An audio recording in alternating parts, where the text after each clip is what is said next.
Hello and welcome to Dice on Ice.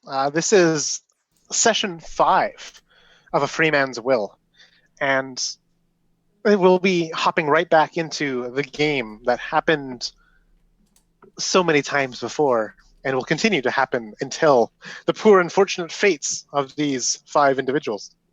And I say 5 because a certain somebody has decided to pluck himself out from the desert scape himself. Chad. And so, for a brief summary, the world of Thoth is a desert moon. It is far removed from all of the orbits of Bastion.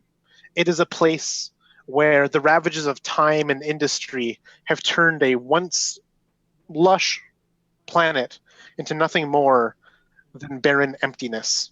And this thing that caused this was Astra. Astra, processed, refined, purified, and corrupted, no longer has its chromatic qualities. Instead is this radioactive intravenous magic fluid that is used as an illegal drug and also as a way to surpass mortality by the people known as Mancers. They are outlaws. They are outlaws and they are kings in this place. We learned that the native species of this planet was once known as mantoids, though they had been eradicated, genocide, so on and so forth, to just be completely pushed down into the shadows of the planet, hatching away with barely any number to rebuild their planet as the oppressive Mancer kings continue to colonize this now desolate world. But amidst all of this, 4 intrepid adventurers stumbled across a strange message sent to them.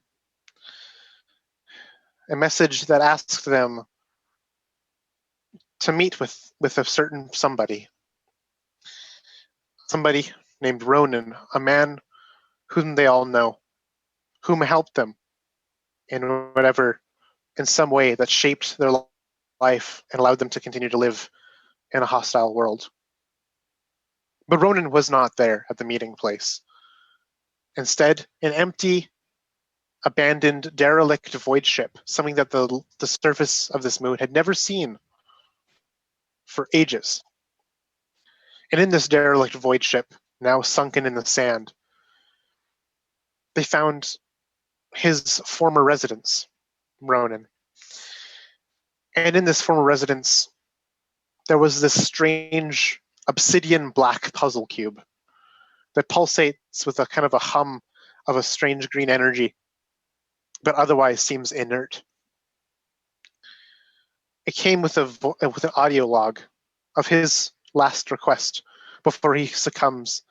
Before he succumbed, is that how you even say it? Succumbed to the last of his mortal coils. His last request was for you to take this puzzle cube to his son, Tobin. From there, you left, putting all of this behind you with only this puzzle cube in your possession now, as you act out his will. And on your journeys, you're onset by just violent war dog raider people zipping across the sands on leva bikes, salvaged and jury-rigged together. You're chased by a sandstorm down into a narrow stone ridge, where the stone itself was not natural stone, but a strange artificial stone made by from the salivary glands of the insect race known as mantoids, which you soon discovered. In there, you found their hospitality. You found that they were connected and knew of Ronan himself. And in return for them aiding you to continue on your way, they asked you to kind of squelch their renegade spawnling a gigantic sandworm with immense psychokinetic powers that rampages across the landscape, destroying and wreaking havoc, and ultimately drawing the attention of Templar soldiers, which would catch wind of the mantoids and eradicate them with fire and bullets even further. And after doing so, after defeating this massive sandworm, levitating and pulsating with psionic energy, you've secured their aid, and in doing so, secured the use of their passages that litter the planet.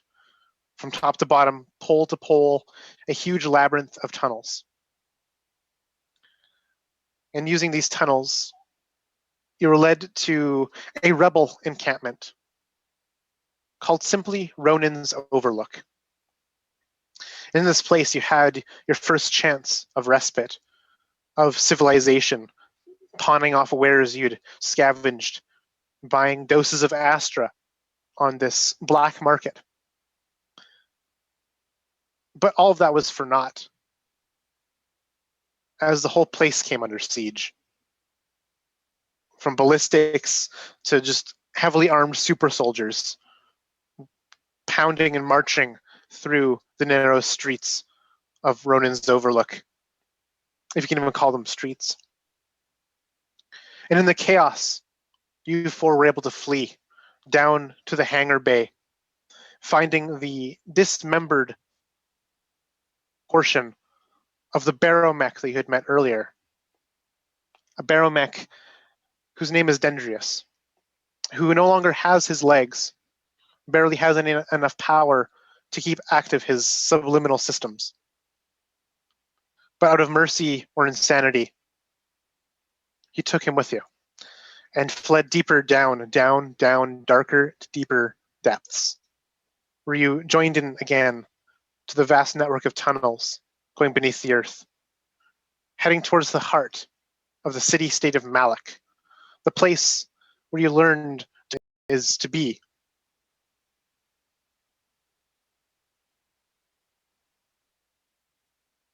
Chambers in Ronin's Overlook.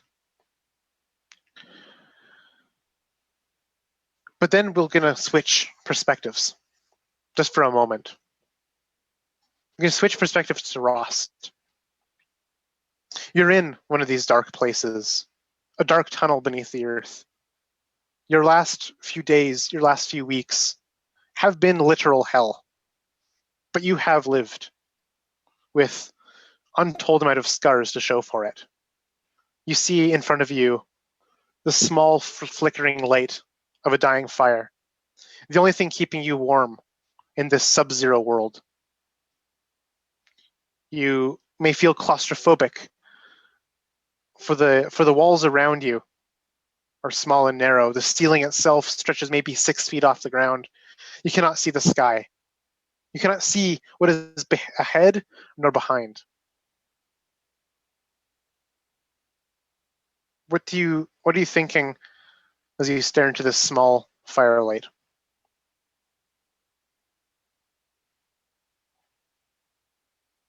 So things have changed pretty vastly for Rost since the storm.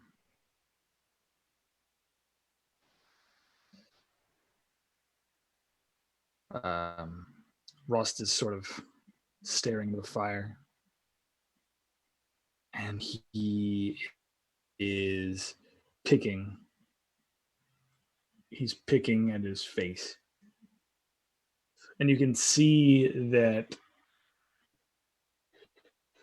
in the in the heat of the fire, his face is not what it was prior to the storm. If anything, it's gotten worse. No, he has no recollection of how long it's been since he was carried.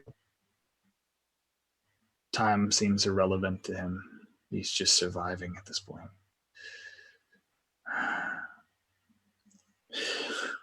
What is this? Nonsense. It won't. And he tries to peel. He's trying in the moment as he sees this glimmer on his face. He's trying to peel the breather off. But unlike before, the breather.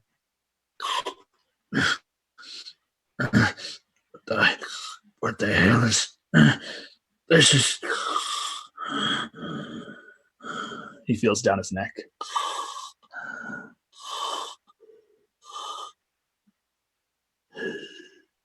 The breather is attached to him now.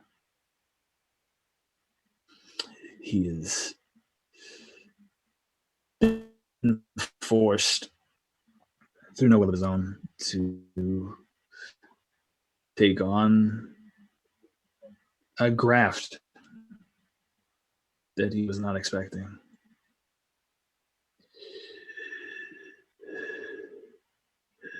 And he sits there in the fire, coming to terms with this. He has moments of flashbacks, just small ones. A large humanoid creature, something, dragging him into a cave, a hole.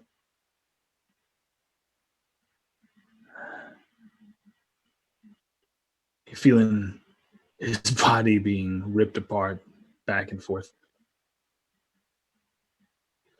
But when he came to consciousness, having that breather attached to him,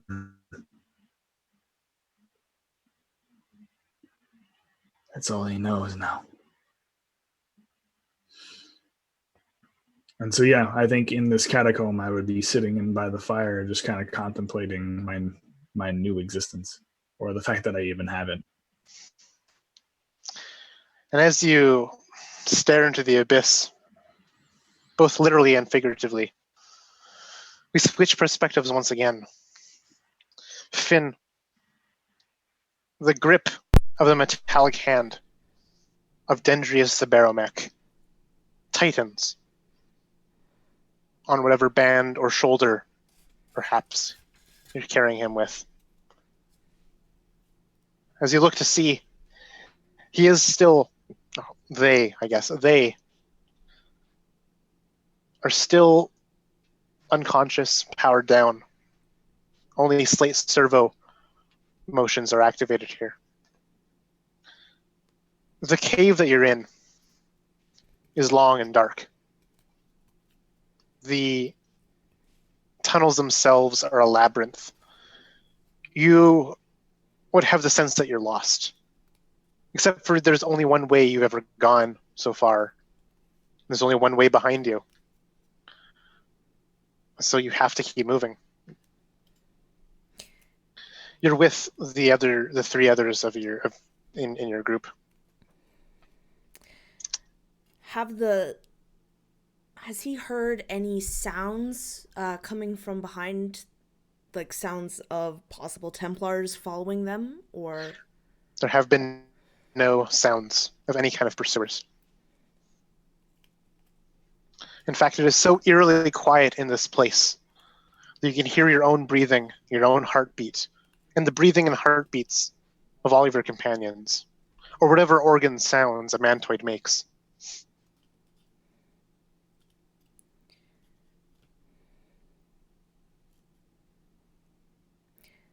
Have you ever been down this way? Finn is talking to Dunridge. A mild intrusion enters your mind. Perhaps once or twice. Do you know how much farther? Do I know how much farther?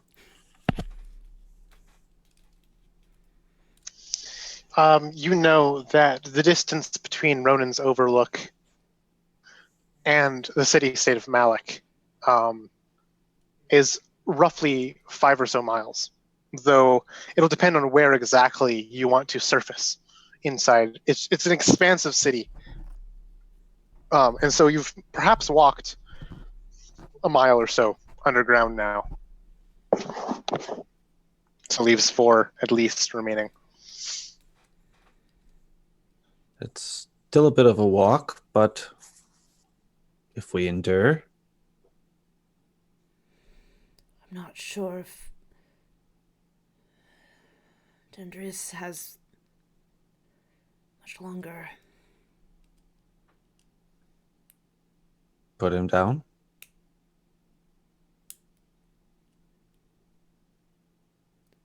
And leave him? A quick assessment would reveal to me that he won't last much longer anyway.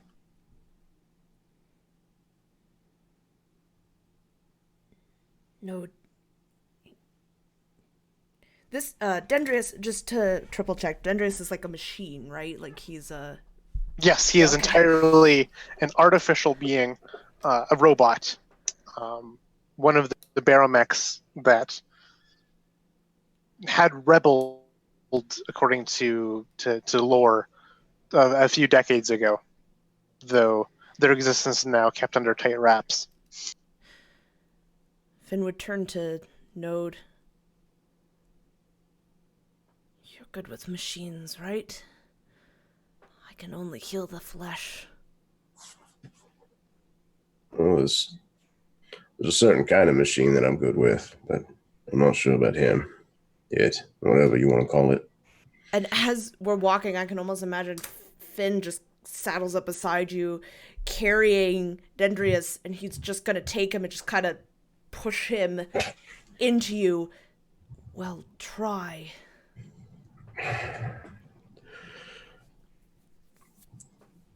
Fine. He's going to stop and set this thing down off to the side and just see if there's anything that he can do whatsoever. And that includes putting him out of his misery if he thinks he can. This will be a tech roll for you, please. Alrighty. Could I aid in some way? Come up and lend Yeah. my assistance? You could absolutely try and aid.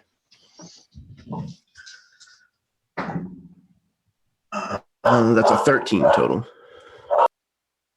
13 with your advantage from the aid. Yes. All right. Fortunately, this is just a machine, it seems. That you have probably worked with similar things in your past, though it's not the same technology that necrographs are. It's something a bit more outdated. It'd be like, trying to fix a really old radio today, where it's just a bunch of copper wires and springs compared to what we have now. And it's the one thing that you notice is that it seems almost jarring that this contraption of bits and bolts and circuitry could at all, in any way, shape, or form, be considered a sentient being. There doesn't seem to be a central CPU. There doesn't seem to be any kind of capacity for this. Yet you heard him speak. You heard him think. You've heard the stories and the news of the Baromech Rebellion. But that just seems very jarring to you. But you do notice with this 13 that his main issue is power supply. And you can see by some severed cords that he's running on backup power supply right now, because his main core seems to have been torn off. And so hooking him up with some kind of power could perhaps bring him back to near full capacity.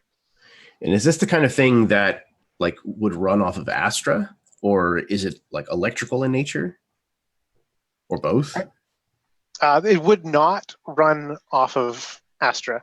Okay. It would be more electrical, it would be electrical in nature. Okay. And would I happen to know anything about about baromechs? If they lose power, is that it? or can they just like be carried somewhere else and then rebooted later? I think that you probably wouldn't know Okay. that any lore surrounding baromechs themselves are kind of obscured in hearsay. Mm-hmm. Okay. But like you see the parts, and you can imagine, well, if I take apart, my toaster, carry it somewhere, then put the toaster back together, it should work fine, because all you're seeing in front of you are parts for a toaster, essentially. Right. So he's gonna kind of look up, and he's got some of this, this fluid that he has that is almost like hydraulic fluid, almost like this creature's blood. He's got it kind of all over his hands, like up to the elbows. And he looks up and he says, as far as I can tell, he needs some kind of power source. And if we don't find it pretty soon, I can't say exactly what's going to happen. We might be able to bring him back online later on once we find power, but I've never seen something like this before, so I'm not sure if it works that way.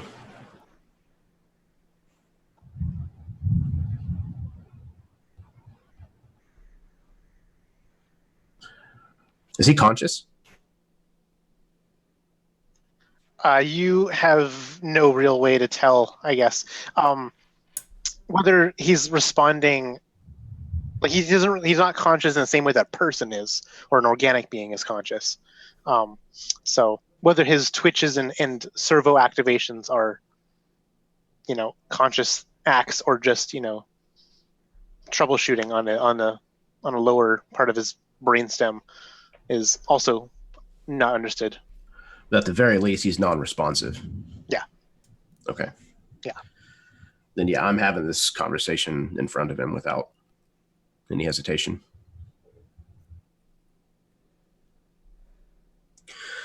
So what do y'all want to do?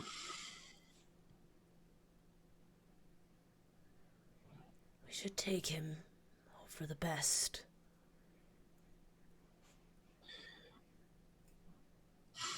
The least we can do is to try and find a power source. What are you talking about?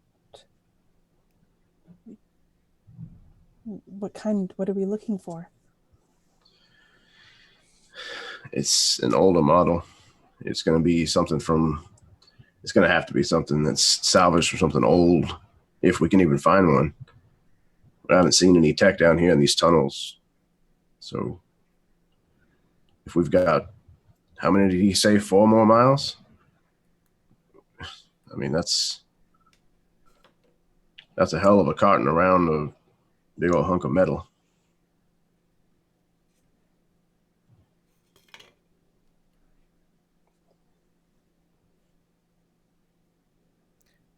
I will bear the burden.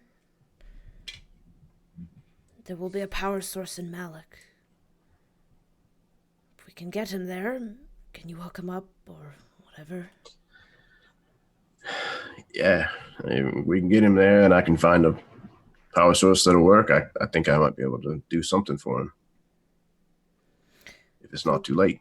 So without another word, I think Finn would just kind of take him and put him on kind of like a backpack, and carrying his arms, and just begin walking.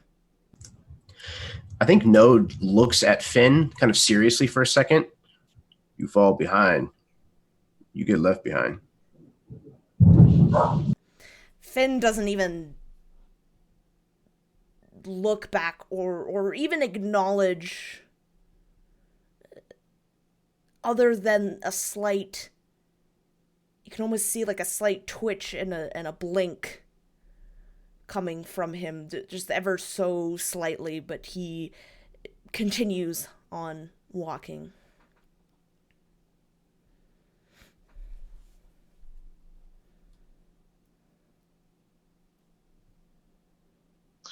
And so forward you trudge. It seems like you're going downhill, but your legs stiffen and tire as if you're climbing uphill. The toll of walking this far, this deep, on such hard a surface in the dark has been taking its toll on you. And it seems like time has almost no meaning here. Space has no meaning. What lies ahead is the same that lies behind. It's a bit disorienting, seeing just the abyss stretch out ahead of you. Who takes the lead?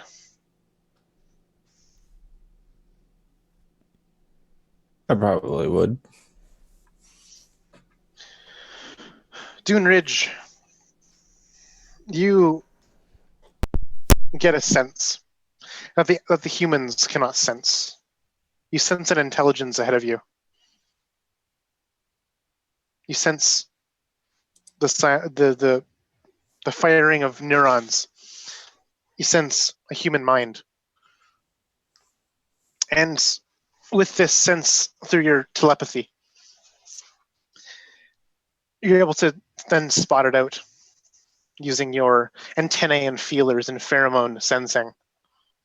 There is someone or something ahead.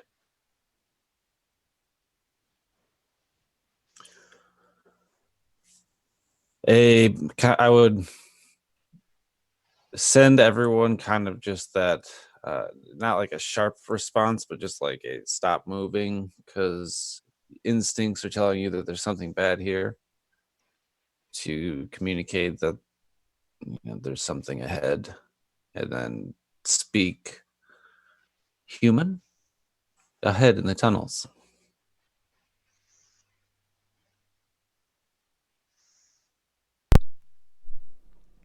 Only one. As far as I can tell.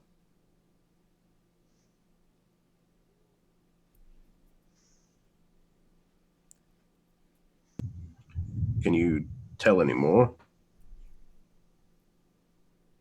They're hostile, they're angry. Perhaps we are not close enough. I am only getting a sense that they are there.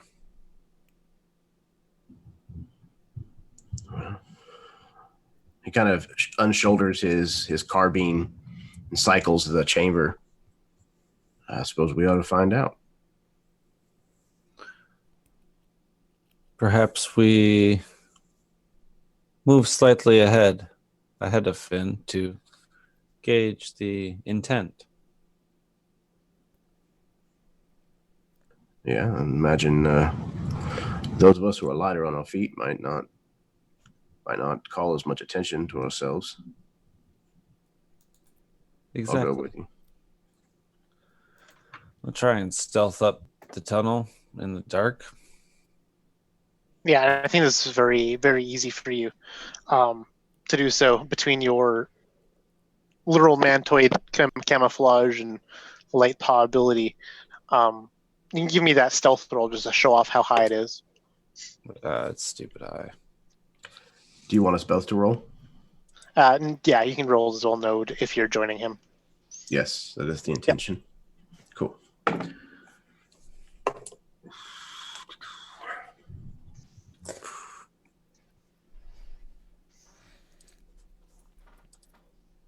For the record, I got a 26 or 25.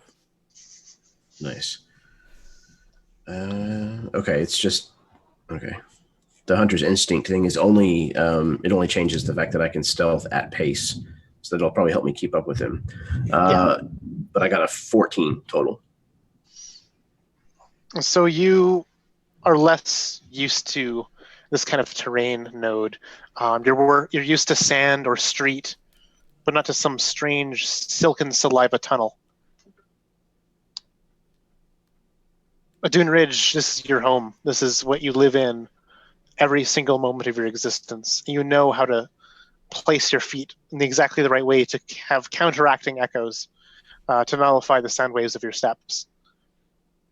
What ahead you both see is a very small, dim light, refracted by distance. It flickers.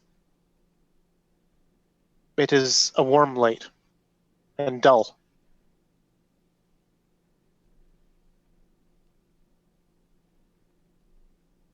There seems to be a figure silhouetted by it. A figure seated in rest.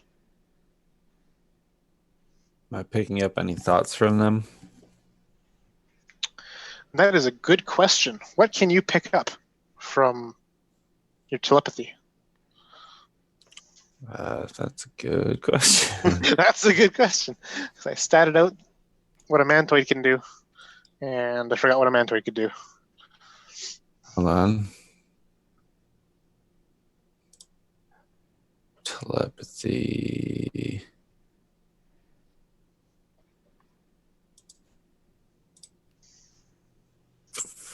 I have no idea. I can read thoughts and stuff. Is it based off of a spell? I don't think I don't think it was. you can sense the surface thoughts of any creature with intelligence score of 4 or more within this range. Yeah. Okay, within 60 feet. So, Is Chad, that? Yeah. Chad, go ahead and describe the surface thoughts that Rust has. The surface thoughts. Let's see. I'm tired. Who the hell did this to me? And why? Where am I? This is like it's like a nest. I wonder how many are in here. I'm not going to be safe for long. I'm going to bed down for the night and then I'll go out in the morning. Hopefully the storms will have passed and I can go back and find that asshole that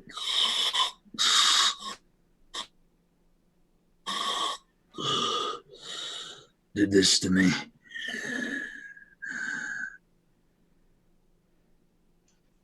And it just repeats on loop, it seems. That is what you can glean. I am afraid he has broken.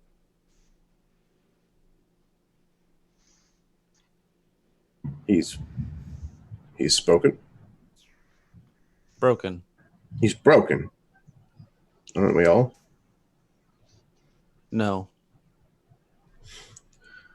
That figures. No's going to bring up his carbine and use the scope that it has on it. I imagine it's probably not a great scope, but it can shoot out to 210 feet, so I'd imagine it has at least some kind of scope. And he's going to use that to kind of take a knee, and then kind of try to see if he can see any details about this person. So I'll give you advantage on this perception check, because this is in really, really low light, but the fire itself gives some illumination. Okay, perfect. Oh, both of those are pretty. That's a 22 on perception. All right, Chad, what does Node see as he leans in to his scope to really magnify this campsite view? What does it look like as he sees your silhouette? Old friend. Node would see a familiar tattered cloak. The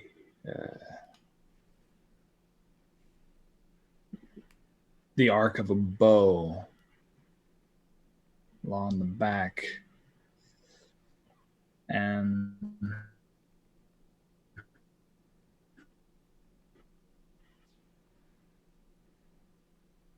for a minute, kind of the same features. But then he turns his profile, and it's not the same breather that you remember him having. It's his head, like you can see that the hood kind of comes down, and there is no hair anymore. There's just masses of tumors along the back of the skull. The front part of the skull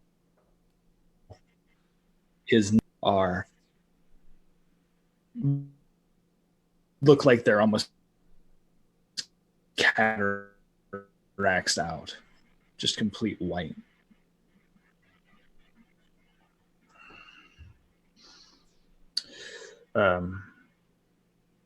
But yeah, you definitely see that this is a familiar face to you now, and that he is worse for wear than you left him. You hear a voice call out from the darkness. You're so fucking ugly, even the storm spit you back out. I gotta be dead. I gotta be fucking dead. Nope. Node comes walking up. I didn't hear that. You heard me. Ain't nobody wants you, not even Mother Nature.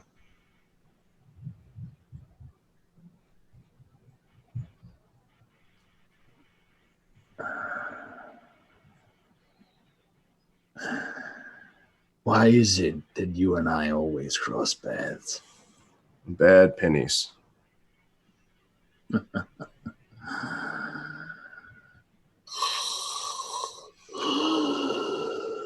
I thought I'd seen and heard the last of that damn noise, but apparently not. Yeah. Unfortunately, you're gonna have to hear a lot of it. I tried ripping it off. It ain't coming off. That's an improvement, if you ask me. Node kind of says, trying to hide his shock that Ross has gone through this kind of drastic change.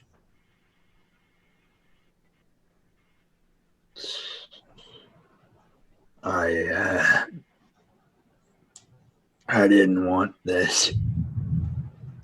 You know.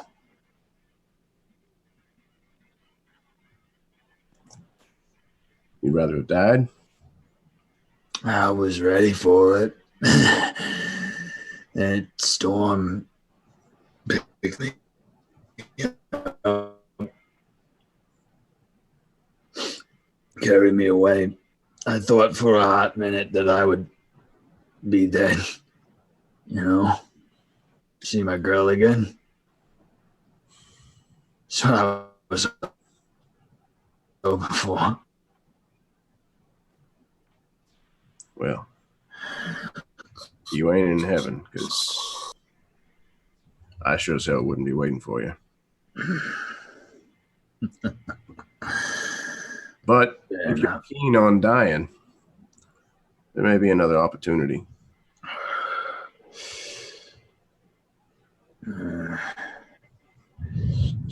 Like what? No, it kind of turns around and like waves his hand forward, letting Dunridge know that it's, perfectly fine for him to come up.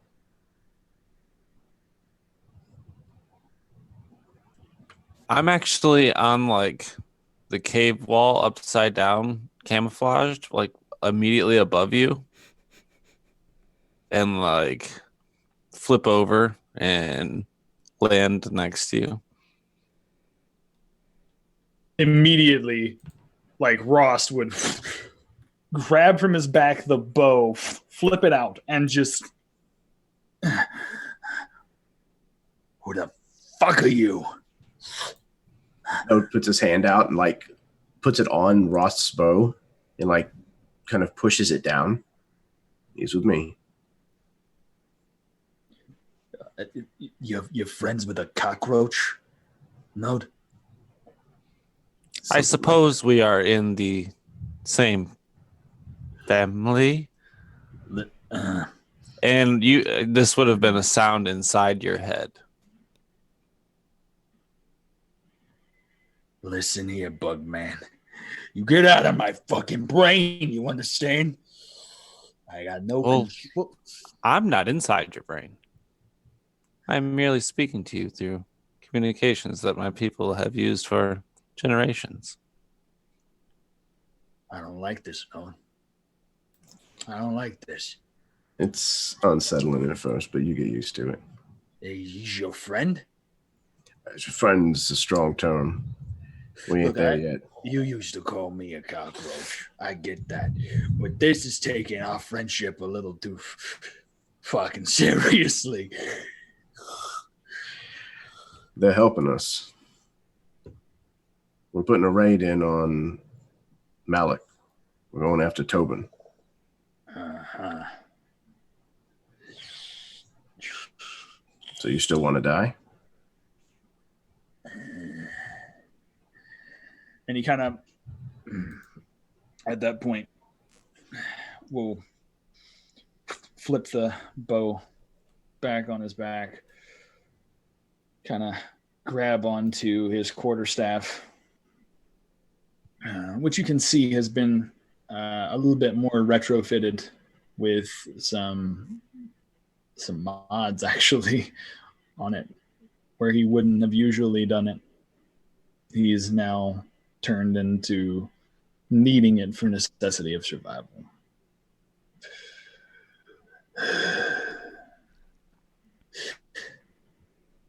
What's your name, Bugman?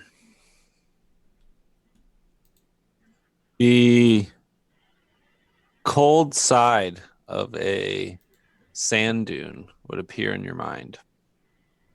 The shadow.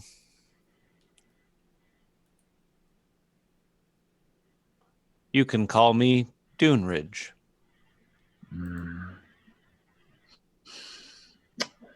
All right. So is it just you two, or did the others? No, we Ondala and Finn are waiting a little bit back up the tunnel. And there's, well, half of another one. So I'm not even gonna ask. you want to get up off your ass unless that's grown into place too. You know what? I'm tired of talking. And he takes his foot and he just stamps out the fire. All right. Come on. Node helps him up. And this metallic arm kind of extending down.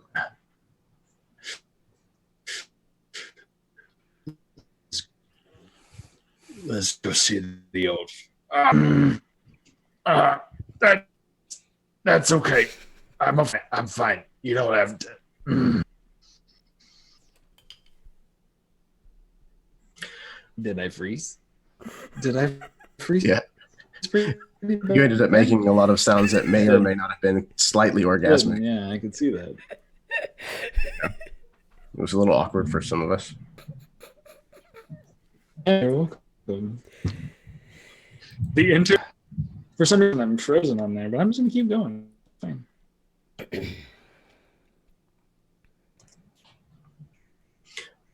So, yeah, Node is going to collect Rost, as much of him as he can, and is going to... Thank you. It's going to head back towards where they left Ondala and Finn.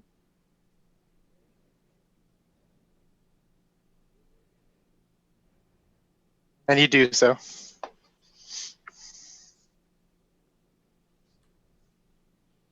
So you'll never guess what turned out. Node says to Ondala and Finn as he kind of is closing the distance between them.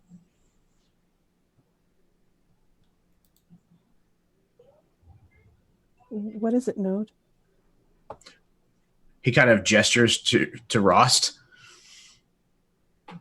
And you can kind of see him standing just behind Node. Figured he was dead, but not so lucky, I'm afraid. I think at that, Andala is like trying to peer in through the darkness to see exactly what or who is standing behind you. And when you say you thought he was dead and no luck with that, I think at that point it kind of registers who this could potentially be. And the gun that she had out and ready in case this was a stranger kind of drops to the ground, and she runs forward towards where Ross would be. She's like, "You're alive!"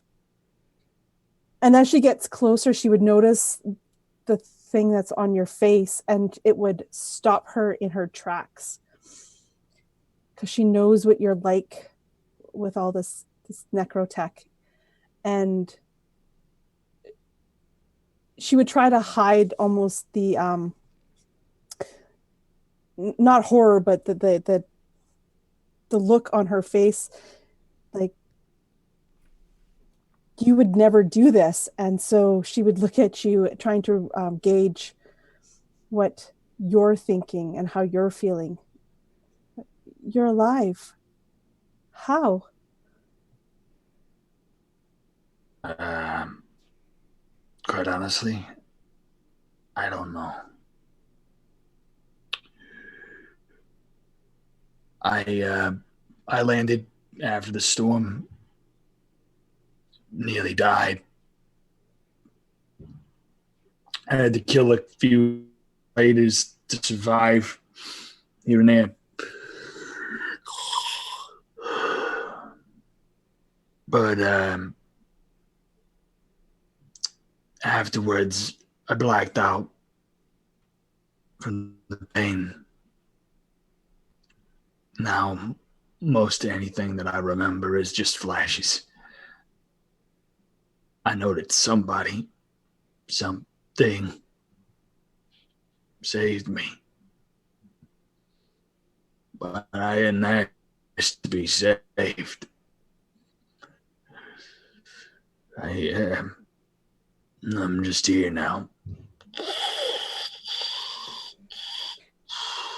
And she would reach up kind of cautiously towards your face where this thing is like a part of you now. And she would touch it. Saved. But at what cost? No, I agree with you. But it is what it is. Somebody felt like this old sack of shit was worth something. So, I guess I gotta use it. Well, I'm glad somebody thought that this sorry sack of shit was worth saving. It's good to see you again.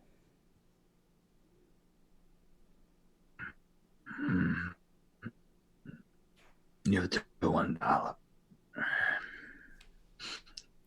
He like inclines his head, like knowing that they haven't seen each other in a long time.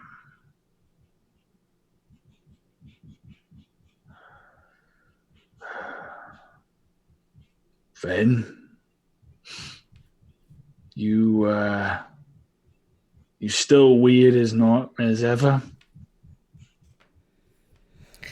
Bleeding out of every orifice, that kind of thing. Finn steps forward, and you see that in addition to being incredibly bloody, he has what looks to be a humanoid robot type machine with no legs strapped onto his back.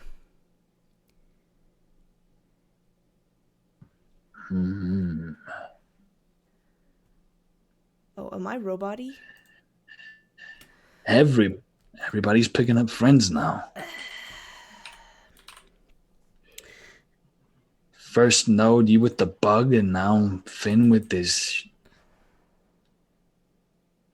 He's got blood bubbles in his throat.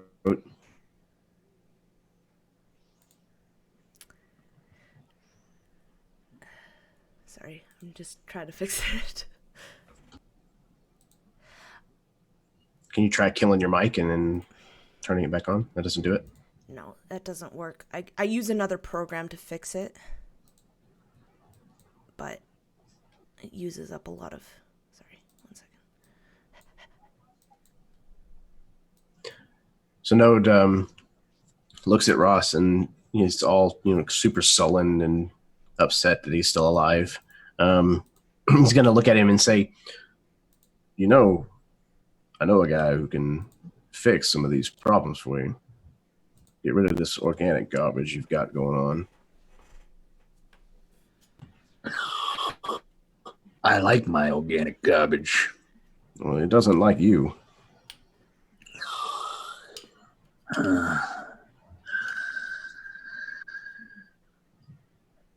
Sometimes a man knows when he's coming to the end of his upgrade.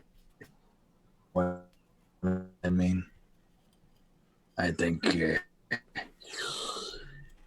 this was the last of my line. And if you think it will help me, I'm at least willing to hear him out. That's fine. Well, we'll have to see what we can find. Maybe while we're at it, we can get you a new little bit of pep, maybe a little bit of hope you can hold on to, or some shit. You're depressing me. Nope. That's done.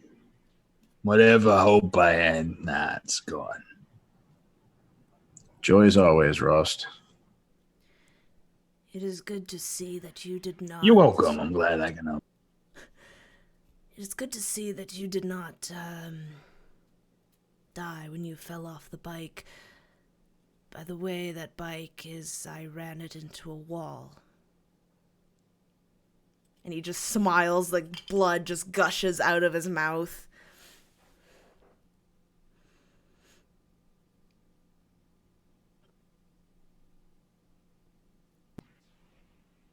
I see. So you're saying that if I had stayed on the bike, I'd probably be dead right now. Or not.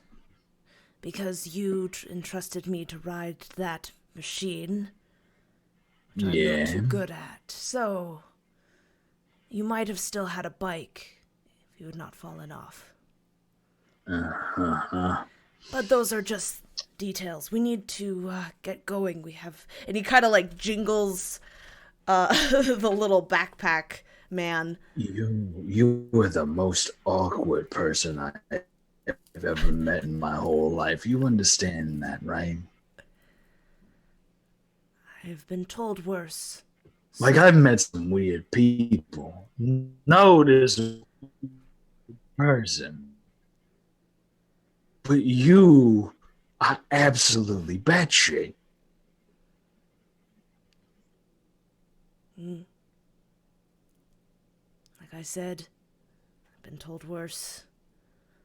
We'll have to try and save this machine. We need a power supply.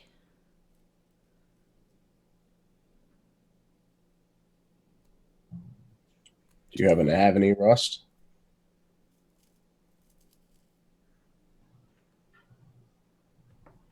What? Power supply? Yeah.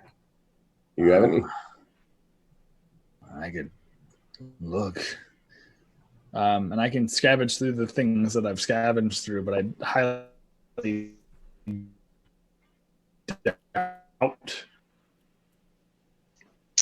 Ross probably has some kind on him. You can roll a d6 to see that you have scavenged something like that. 6. And that was exactly what you needed to have a power supply. It's some rusty battery, some strange acid corrosion has worn down one of its sides. A large dent batters one of its sides, but it still is functional, as you had found out as you kind of placed enough wires together to see that it still holds a charge. You have a garbage battery.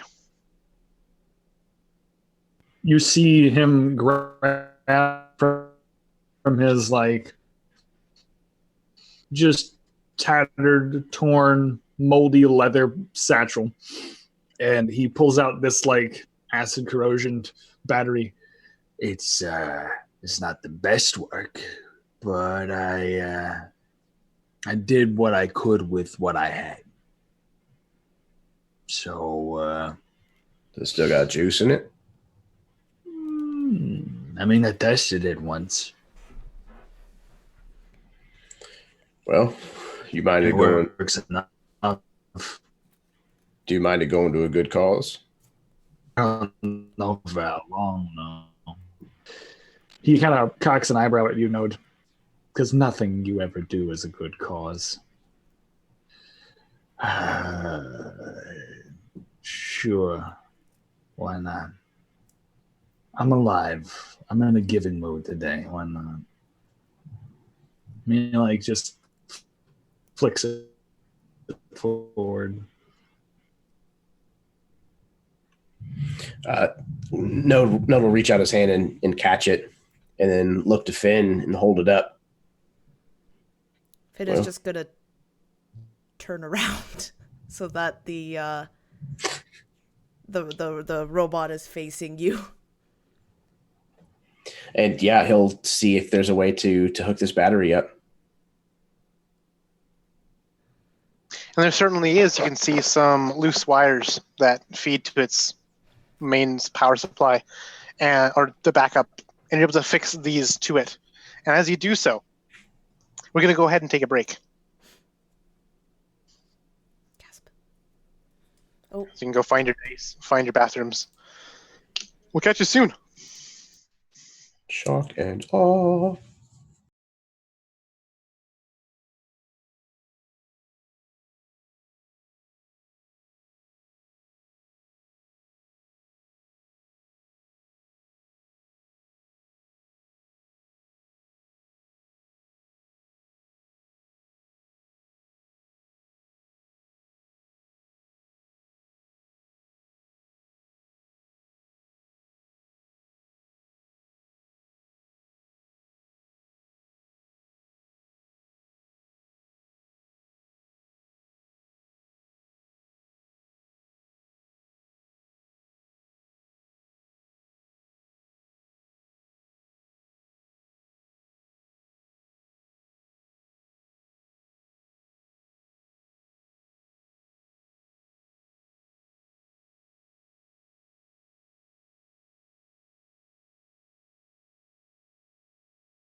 And we're back as we are hundreds of feet beneath the surface of the moon of Thoth.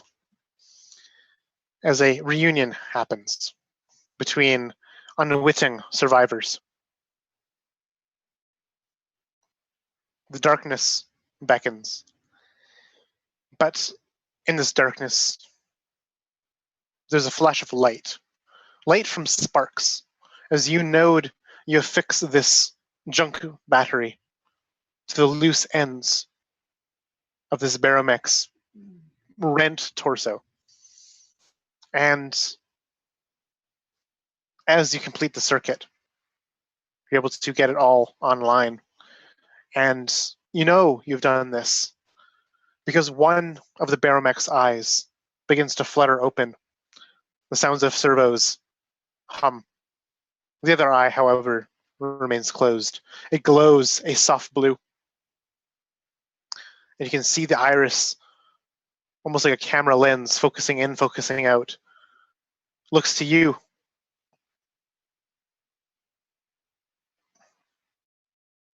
If you want money, take me to where I need to go safely, and I'm sure you'll be rewarded.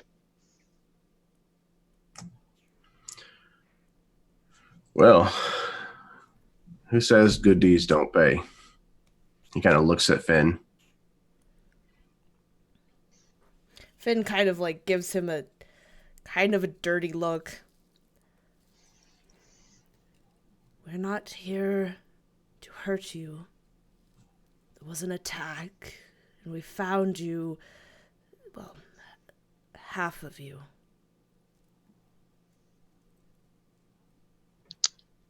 The Baromech looks down. Ah. It seems you are correct. Well, thank you for saving me. If your words are true. Tell me, where are we? As he looks around, and his other eye finally activates and joins to have full binocular vision. We're on our way to Malik.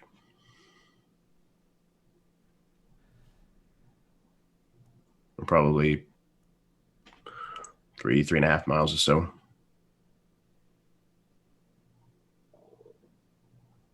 Ah, Malik. The place of 1,000 swords. I know it well.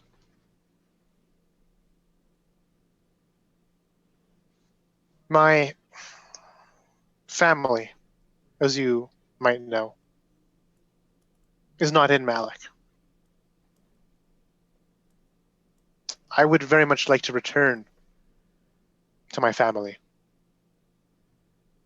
But it seems that I'm being carried on your shoulders. Literally and figuratively here speaking.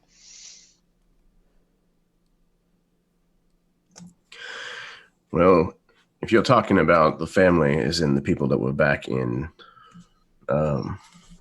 Ronan's Overlook. No, those are not my family. Well, as it just so happens, as I said, we're going to Malik. Which means that you're either going to Malik with us or you're going to Scythia since you don't have any legs. I could be of use to you and Malik.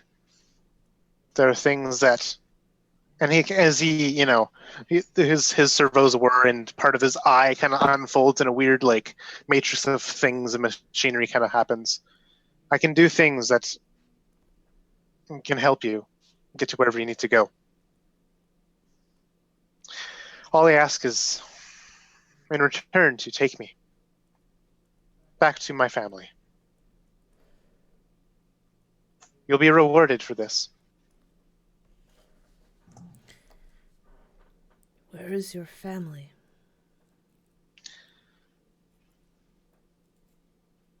Hidden away.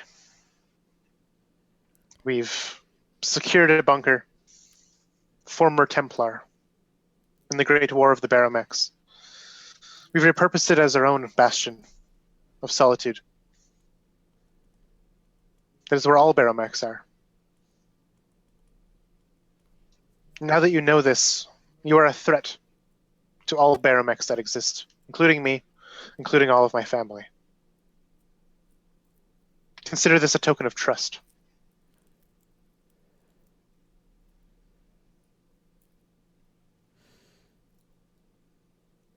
Well, we in Malik, and he's like eyeing the other group and kind of saying this slowly just in case if anyone doesn't want him saying who we're looking for, just to bring it up now.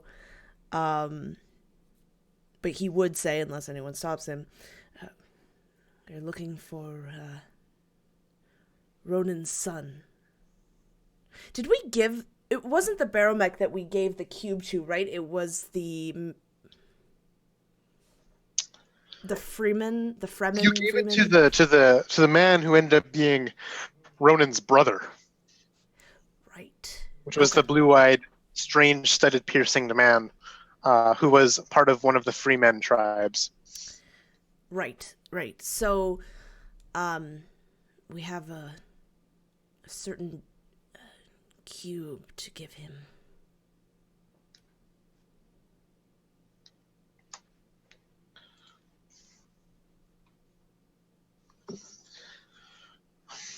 I know of this cube. And I want it delivered. Perhaps more than you. If it were in my hands, I'd place it in my own retainers. But it seems my trust falls to you.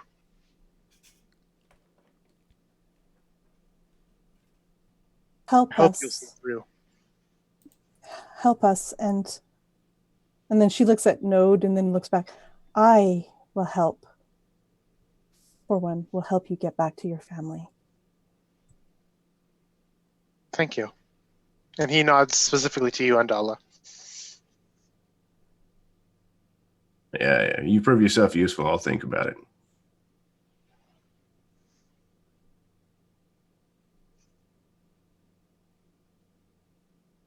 How much do you know of Malik? He says this to all of you. I used to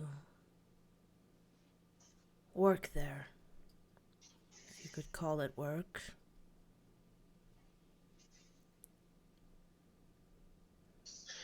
You still have all your organs. Yes. What did you do as work there? I was a Templar.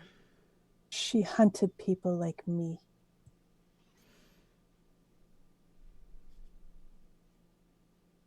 And other people.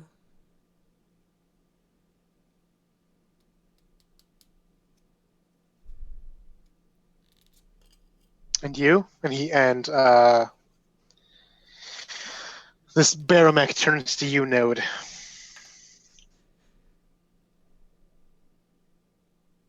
I've been there before.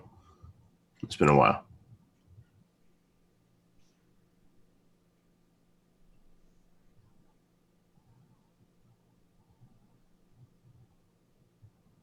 I see. You would know then that even the shadows of the streets are not safe.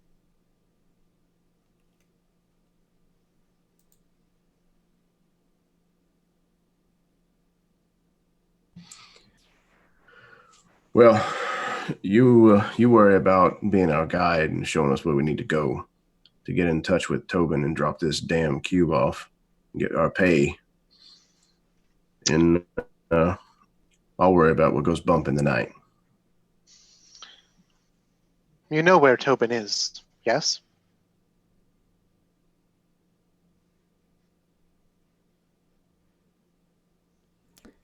We Do did we did did see have- it on the map, right?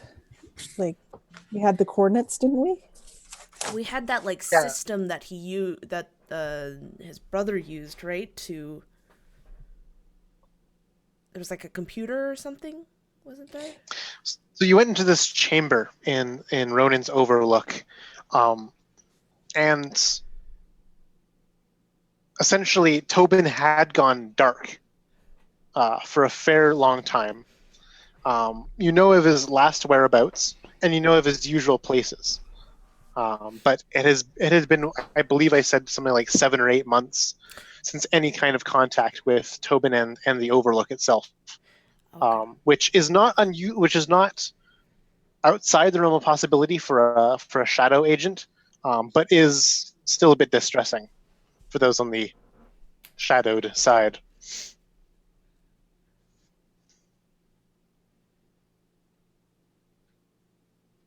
So you know the location of his drop point, so to speak.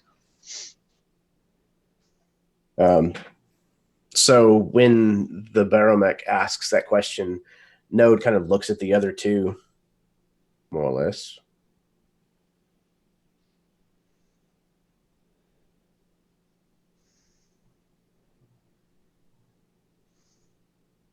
And what are we waiting for? Let's do this. Let's deliver a cube. All right. Go ahead. How much power? I think Finn is talking to both Dendrius and Node. How much power does he have left? Do they? Judging by the state of the battery it was installed in me, and you can tell there's like a little bit of whirring happens. I've shut off all of my systems, except for speech and general processing. And you can actually feel like the servos in his limbs like slacken around your shoulders. And it's a bit of kind of like oof, you have to rebalance yourself from that. As he shuts off basically all of his units besides just his head, essentially. To conserve power, I can last 13 days, 14 hours, and 59 minutes. And how far away is your hideout? From Malik? A month. On foot. A week. On bike. Well, then that is something we will have to solve after we deliver the cube. And he's kind of looking to everyone. Like, right? Yeah? Yeah, I know where there is a nice bike.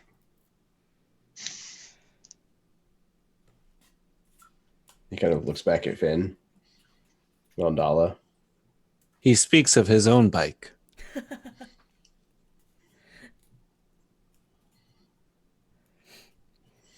Yes, we will come back and get it, Node. I promised. If we all live. And Node just starts walking down the tunnel.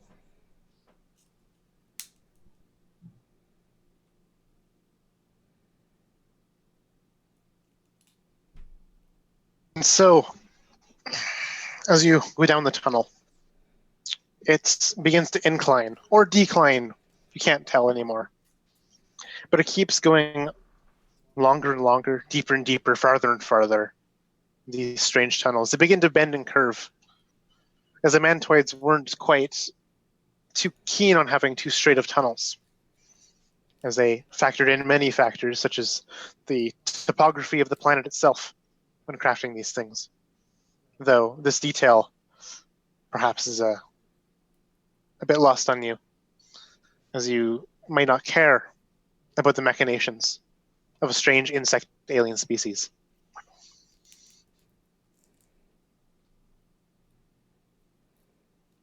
There comes a point where there's cracks in the ceiling. Cracks that filter down light. You can see the dust that hangs in the air. Gunridge, you know that you're close to the surface now. Perhaps only an inch of sediment separates you from the sky here.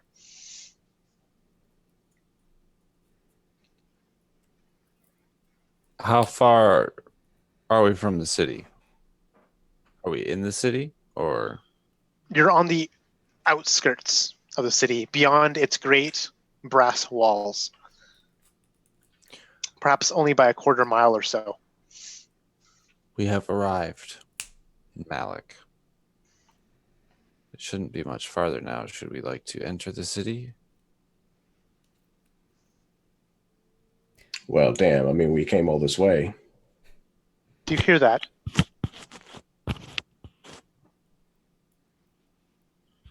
All 5 of you, please, make perception rolls.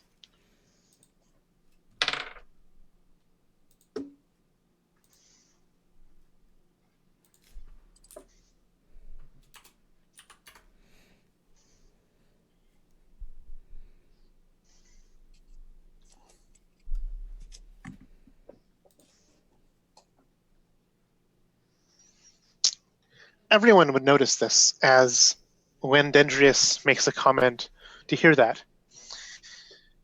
You can see dust fall from the ceiling in bursts.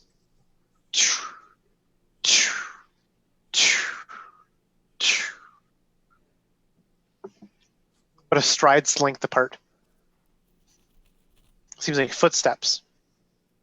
Though they're not footsteps of a biped, because they don't happen the way a humanoid walks. They happen in clusters of 2 or 3, suggesting at some kind of strange quadruped gait. There's a low growl sound.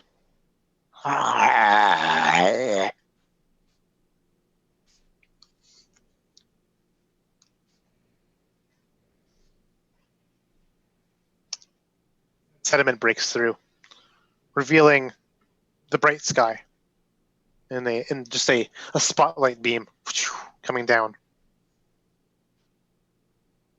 In this small crack, you can see a figure that shifts out of view. Only perhaps some part of it, not enough to see it in complete fullness. What do you do?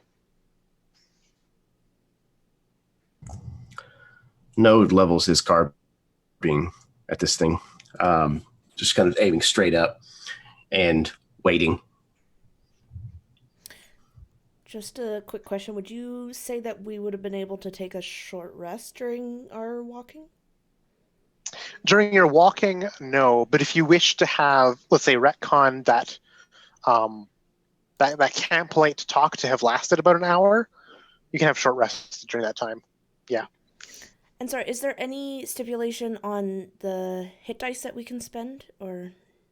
Nope. You can spend as many as you want. I'm going to have to.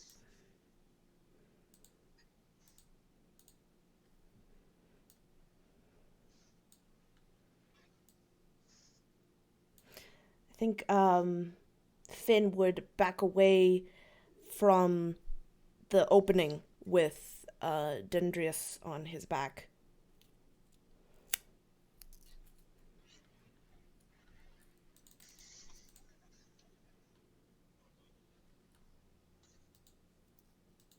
So Andala would have pulled out her the dagger that she has and immediately activate the shield that it is installed with. So now there's this radiated shield of energy in front of her. With And as the Go ahead. sorry, with the introduction of this radiation shield, I have camouflaged and stepped away.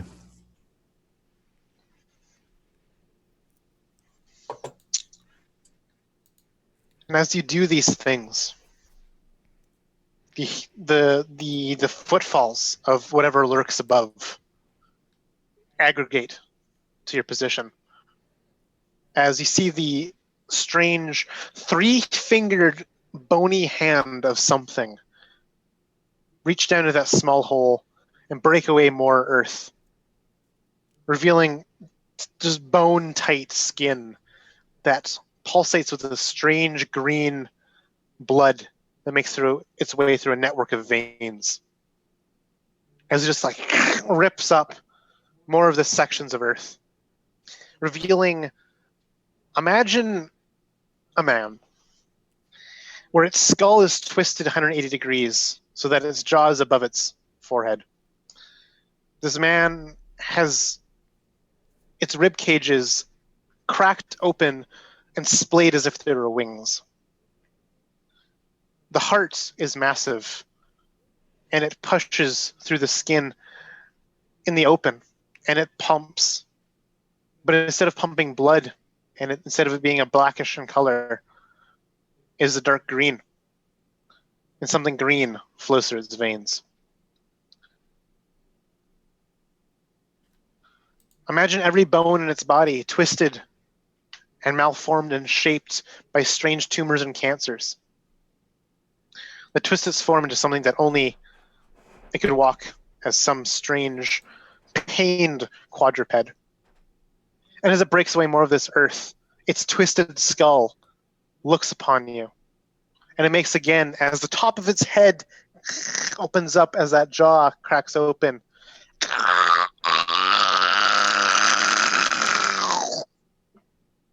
As it screams this weird, blood-curdling scream, more of these footfalls happen as more of these things converge. Roll initiative, please.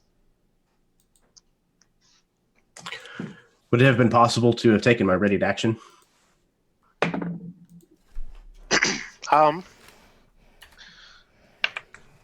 Yeah. You know what? Go ahead. I have advantage on. Okay. Okay.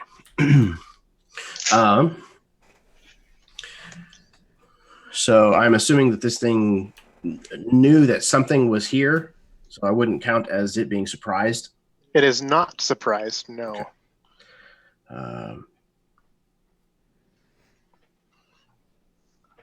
Okay. That is an 11 to hit.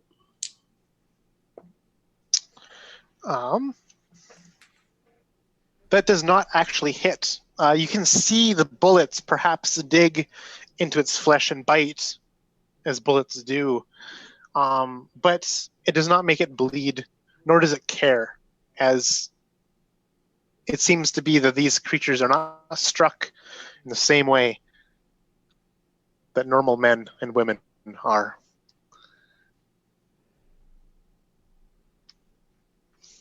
Something unnatural stirs them to life. Okay, so let's just...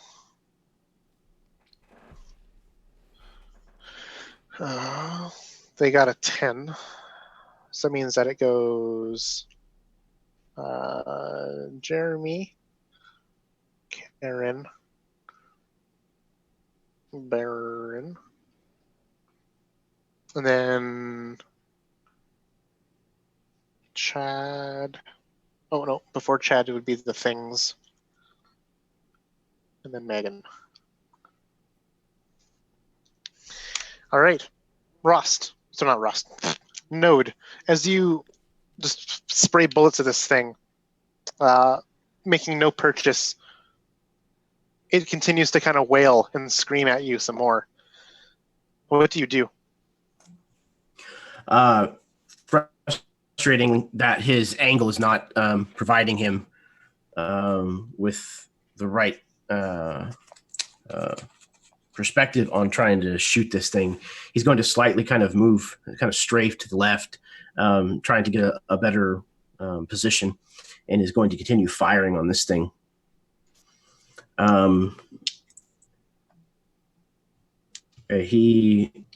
Okay, I have Traverser. It says I have advantage on attacks versus those who have not acted yet. Okay. All right. So I also have Hunter's Instinct. So on my first turn, if I attack, I make one additional attack during that turn. So I'm going to shoot 3 times. All right. The first one is an 18. 18 hits. Excellent. Good. The second one is only a 14. a 14 will hit. Oh, the last one is a critical. And a critical hit.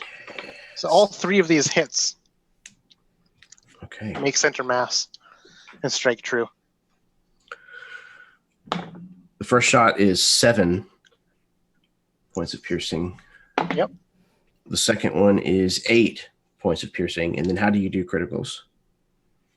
Just pick up all your pick up double your damage dice and roll them all together. Okay. Ooh. Okay, that's 21 points of damage on that last shot. So that's a total of 36 damage. As you can go ahead and describe how you shred through this thing that was once made of flesh. So as he's kind of strafed to the left, he finds a larger section of this tunnel kind of wall that's been torn away and has a much better shot of this thing's like temple. And as he moves over to that, he just lays on like the rapid fire of his carbine and just puts 3 rounds straight in the side of this thing's skull. And as green blood sprays from these many puncture wounds, it flies just backwards from just this concussive force of this ballistics, and writhes, squirms, twitches, but otherwise is dead.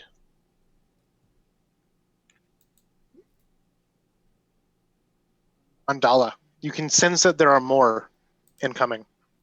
They cannot see them. What do you do?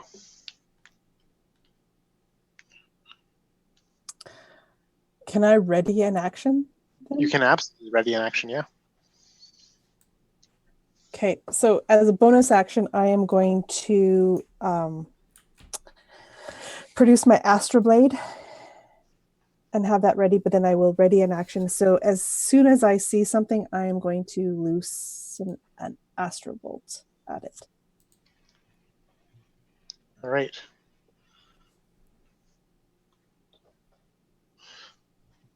Dune Ridge. Oh, What and do that increases my fade by 1 to do my blade, so that puts me over by 2. So, Okay, that means you have to roll then. yeah, so I'm rolling, what, a d6 at this point for 2? I believe so. I rolled a 4.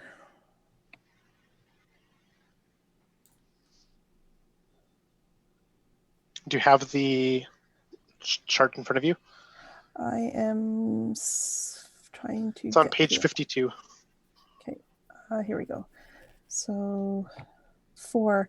Astro roots me to the floor with intense gravity. Reduce my movement speed by half until the start of my next turn. Okay. So I'm just well grounded right now. Yeah, and it just seems like the blood in your body shifts, pulling all of your mass and swelling your feet. This cramps your legs, and you find it very difficult and painful to move, which results in this speed reduction. Dune Ridge. You also sense that more of these things are incoming. Your telepathy, however, does not seem to work on them beyond just the general sense that synapses are firing, but no surface thoughts lie in this creature or these creatures beyond just a simple taste for flesh. Can I figure out how many there are? Yes, you would be able to tell that there are at least 5 that are converging. I would kind of empath that thought to the rest of the group, and I'm going to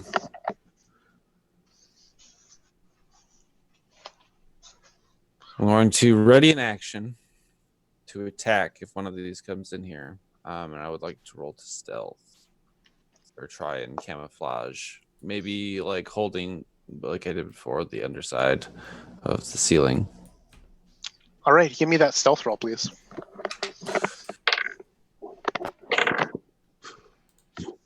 Very high, 24. 24. You are concealed even by your colleagues here. The strange guttural croakings and screaming that these things do gets louder and louder as more and more of these just broken beings converge. And they have some fall down through this hole, broadening it even further. Piling down, you see a total of there's 2 that fall down right away. They're of the same gnarly structure of the one that Node shot down moments before. But through this larger hole now, you can see a 3rd one appear, and this one seems to be just covered in oozes and boils that they burst just spontaneously. And as they burst, a strange green mist just kind of permeates the area around them. And then coming up on its side, tall and broad, their bodies are twisted and so that their vertebrae, their tailbone essentially, has been lengthened to act as a 3rd leg as they scuttle around tripodally.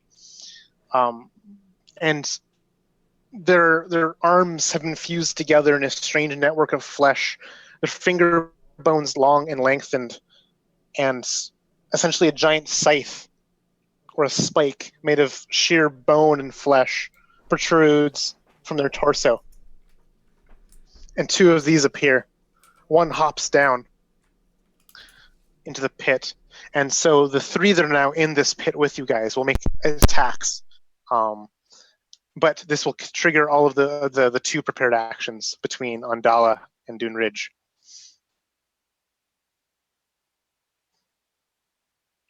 So as these things break in and you see them all, Andala is going to release this Astra Bolt that she was forming, and she's actually boosting it so that I can hit 3 of these creatures. Okay. So I'd like to hit the one with the boils that's oozing the mist and the 2 scythes. Creatures. Okay, so you'll hit 1 that's in the pit with you, and then 2 up top. Yeah, and awesome. I'm also boosting it to do force damage, like 2d8 force damage. All right. Okay, so I will roll my dice. Okay, so 1 is a crit. The other one is a 26, and the last one is a 13. All right, where's the crit going? That was the first shot, so it would be the boils guy. All right, there. crit on the boils, and then you had what was your second strike? A 26. 26 hits one of the scythe creatures. Yeah, and then a 13 would not hit. Well, I mean, it would hit, technically speaking, but this thing has just a carapace of bone and flesh and boil and tumor that absorbs all of this. Okay. So crit is double damage? Just roll it all? Yeah, just roll twice as many damage dice as normal. Okay. Oh, yay. So that was 4 and 15 is 19 force on the crit. Or and so radiation. It'd be radiation damage. How much is it? 19? 19, yeah. Okay. And then on the scythe one, it is 13 radiation. So as you strike these, sorry, you said 13? Mm-hmm. Okay. As you strike them, you see that their flesh ripples and absorbs this radiation almost willingly as you strike them. It seems to harm them less than a regular person. But as you strike the one that has the boils and mists, it causes even more of their own boils to pop and burst. As you've given these things astrophade, but they use that to their advantage. Okay. And that pushed me over again on my astrophade, so now I have to roll a d8. Yep. What I rolled an 8. What's that? Surges through my nerves at unparalleled speeds. I take 2d8 force damage. Ow! All right. So, take some 2d8 radiation damage. I don't want to roll. You can roll. Come on. Oh, it's 11. Okay. So as I blast the radiation, it kind of ricochets or just kind of flows all over my body as well, engulfing me as I loose the bolts. Perhaps this is a really, really strong dose of Astra that you've injected yourself here, and it causes almost a kind of crippling just mutations that sweep throughout your body from this that rack you with pain. Dune Ridge, you also have a triggered action that happens when these things enter. As you're kind of perched up in a strange corner of the tunnel. What do you want to do? I was striking out with like a jagged, barbed piece of steel, equivalent of a short blade. I rolled a 14 to hit. And which of them are you striking? Ones that are down in the pit with you? One that would have crawled in with the pit. All right. This will hit one of the smaller, grunter-looking ones. And with sneak attack, I rolled 2 6s on the die for a total of 16. And this will outright slay it as you just cut it. You can go ahead and describe how you are able to kill this one. The kill is efficient, quick. It's almost like a scorpion sting. A jab out with this weapon and a clean cut eviscerates this creature's glowing green veins, and the liquid pours freely. And so now it's their turn to strike, as this is all part of their initiative. One of these small, gruntier things lunges out at you, Andala.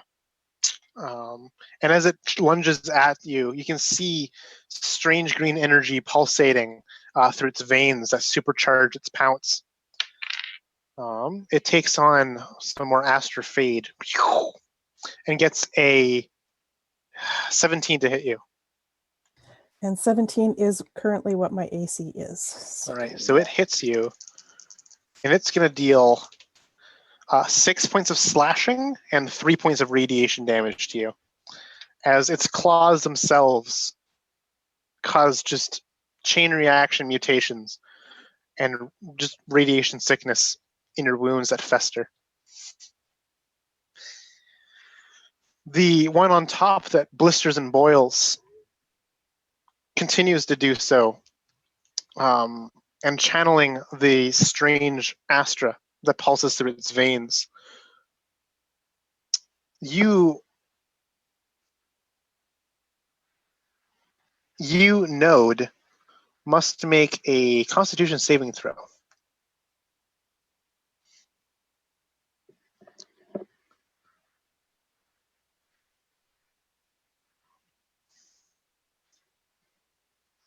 Okay, so that is only a 9. These mists seem to descend upon you, as if by their own volition, and you breathe them in, and you can just tell that whatever you're breathing just burns through your lungs, perforates every single part of the cells in your body, as you're going to take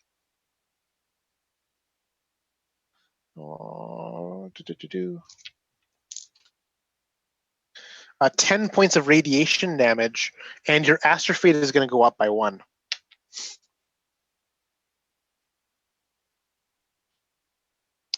You only roll once you're over your limit, right? Yes. Okay. The bone-bladed scythed ones, the one that's in the bottom of the pit, goes to strike at you, Andala, with this great hooked hand, and as it lunges at you, again does its body surge with just the Astra that pulsates through all of its veins and all of its arteries. It will make 2 attacks on you. One is going to be a 9, the other one is going to be a 16. Those both miss. And they both, I think, they collide with your force field that you've projected. You can just feel that battering and ramming as it just comes to stab you. The other one, however, sits atop this pit, and with the wide swing of its weird scythe thing, you can actually just see miniature fractures happening from just the torque of this swing that causes bone shards just to rupture from its skin and fly out through, creating this porcupine quill strike, as all 5 of you, please, need to make dexterity saving throws.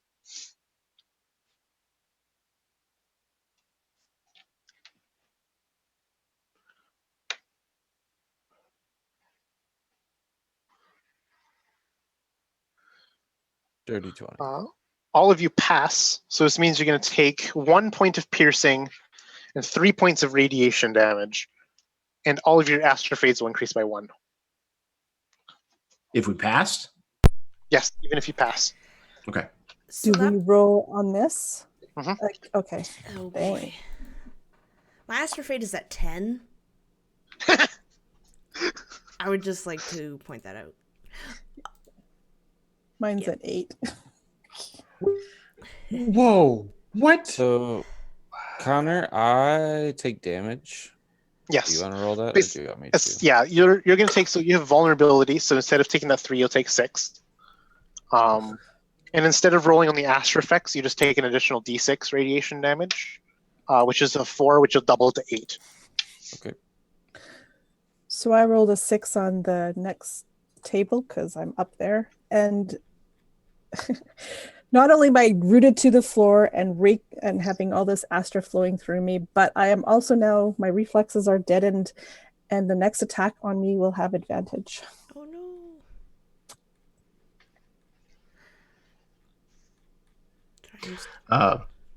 I am 1 point over, and so I rolled as well, and I am likewise rooted to the floor. I guess maybe like the fluid in my hydraulics and things of that nature.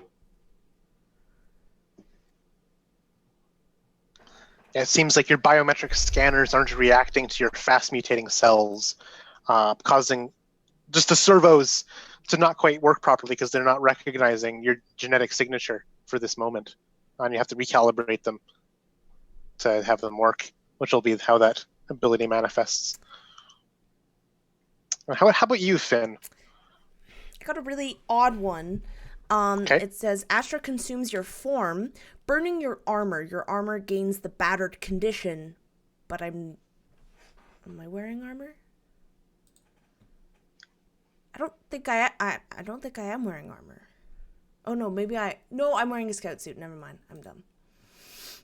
So these micropustules form of your body, these boils, and as they burst, it's an acidic slime that bursts forth from your skin, a mixture of pus, blood, and strange bile, created by miniature gallbladders that have mutated in the surface of your skin that burn away in your scout suit. Did you say miniature gallbladders? Yes. Oh my goodness. Man, you make this setting so sexy, Connor. Wow. Do you know what the battered condition is? Sorry. Yeah, it's on page something. Here we go. Page 13. Okay. Basically, for your sake, with armor, attacks made against you have advantage. All right. Awesome. That brings us to Finn. Well, I have a question. If I take the armor off, will attack still have advantage against me? No, but it'll take time to take it off. Because doffing a light armor, I think, is like an action or something. Okay, nope, that's fine. He would do that. I would imagine that Look it up just to tell you. Let's see. Doffing a light armor is 1 minute. Oh, 1 minute. Oh, yeah, that's so that'll be like 10 turns. Yeah. Okay. No, never mind. Never mind. Yeah, he would not do that then. Okay, so he see like these pustules and these mini gallbladders that have formed under his skin. They burst and they're oozing and they're mixing in with the blood from his mouth and everything, and it begins to harden around him, kind of cracking, and in the cracks flows this green Astra. And he is going to use his last limit enhancer as a bonus action. And then he outstretches his hand. How many are there? 3? There's a total of 4 that still stand. 2 that are in this pit with you, and 2 above. How far away are the ones above? Like 10 feet. Oh, okay. So he stretches his hands out towards these things, and immediately this single just glob comes out of his hand, and it's so slow, and then it breaks, almost like a cell dividing into 3. And suddenly they just go flying out towards 3 of these beings. All right, which 3? The 2 in, and then 1 on top. Okay, do you want the zit mist one, or the big scythe porcupine quill one on top? The porcupine quill one on top. All right. So I have to make 3 separate attacks. Ooh, crit. So I got a 15, a 27, and an 18. All of those will hit their mark. Nice. Okay, so the crit, I want to hit the big porcupine, if I can choose. Okay. If I can't. Yep. Okay. So it's going to do 4 damage to one, 6 damage to another. These are the 2 on the ground. And then it is going to do 10 damage to the one on top. Yep. Okay. And you notice likewise with that Undala did, that this radiation astro magic affects them a little less readily than an uncorrupted human body, and that they seem to soak up about half of that energy as they take on some of it to fuel their own astrofade that powers their abilities. But it still kind of careens and burns their flesh away in places. So essentially they have resistance to radiation damage. And that brings us now to Chad, unless you have anything else to do. Nope, that's it. All right, Rost. Rost has not seen something like these before. No, he is for sure not ready for this. And he looks at the group like, is this what you expected to happen? Like, this is what we were supposed to do? And then he grits his teeth, whatever remainder of teeth he has underneath that breather, and he will flip out his bow, and I'm going to try to fire 3 shots using my hunter's instinct. If I do the first in combat, I get an additional attack plus the extra attack, so I'll be able to fire 3 shots out, and then I'm going to try to shoot as many of them as I can. There's 3 left, right? There are 4, and I'm typing them out in the chat. Okay. So you can pick whichever way you want these strikes to go. Okay. On those 4 beings. Oh yeah, that's going to definitely hit. So that'll be 21. On which? Hold on. 21, 19, and the last one will miss, but 2 of them will hit. And then I will do... so we'll choose Scythe Buddy and Zit Mist. All right, we'll have both of the arrows going to them.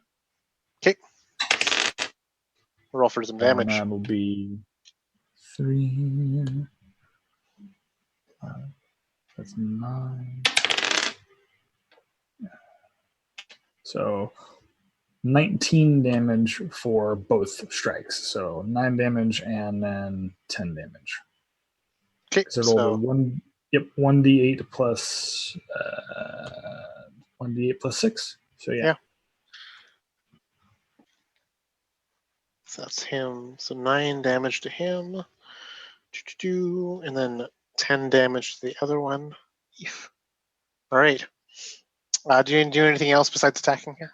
Yeah, what I will do is I will take a opportunity to not try and hide, but I want to try to get a better vantage point than just letting them just fall down on top of me, basically, because they're coming in from above, right? Yeah. So the best way for me is to try to like find some cover and then prepare for when they drop down and then fire off. So I'm going to try The to best find way I think this could hiding happen spot, is probably. if you just like retreat down the tunnel, putting that space in between where they're falling down and your. Yeah, I'm going to back up a little bit and try to find a space for cover. All right. And you can definitely do so. Okay. That'll bring us up to the top of the node as you are kind of face to face with these 4 bloody beings with their deranged forms and astra veins and arteries. What do you do? So he's going to turn on Plus Bucket, who attacked him, and he's going to level his carbine at him. And screw it. First, as a bonus action, he's going to reach down with his free hand and kind of reach underneath his metallic rib cage and like flip this switch that's kind of mounted underneath.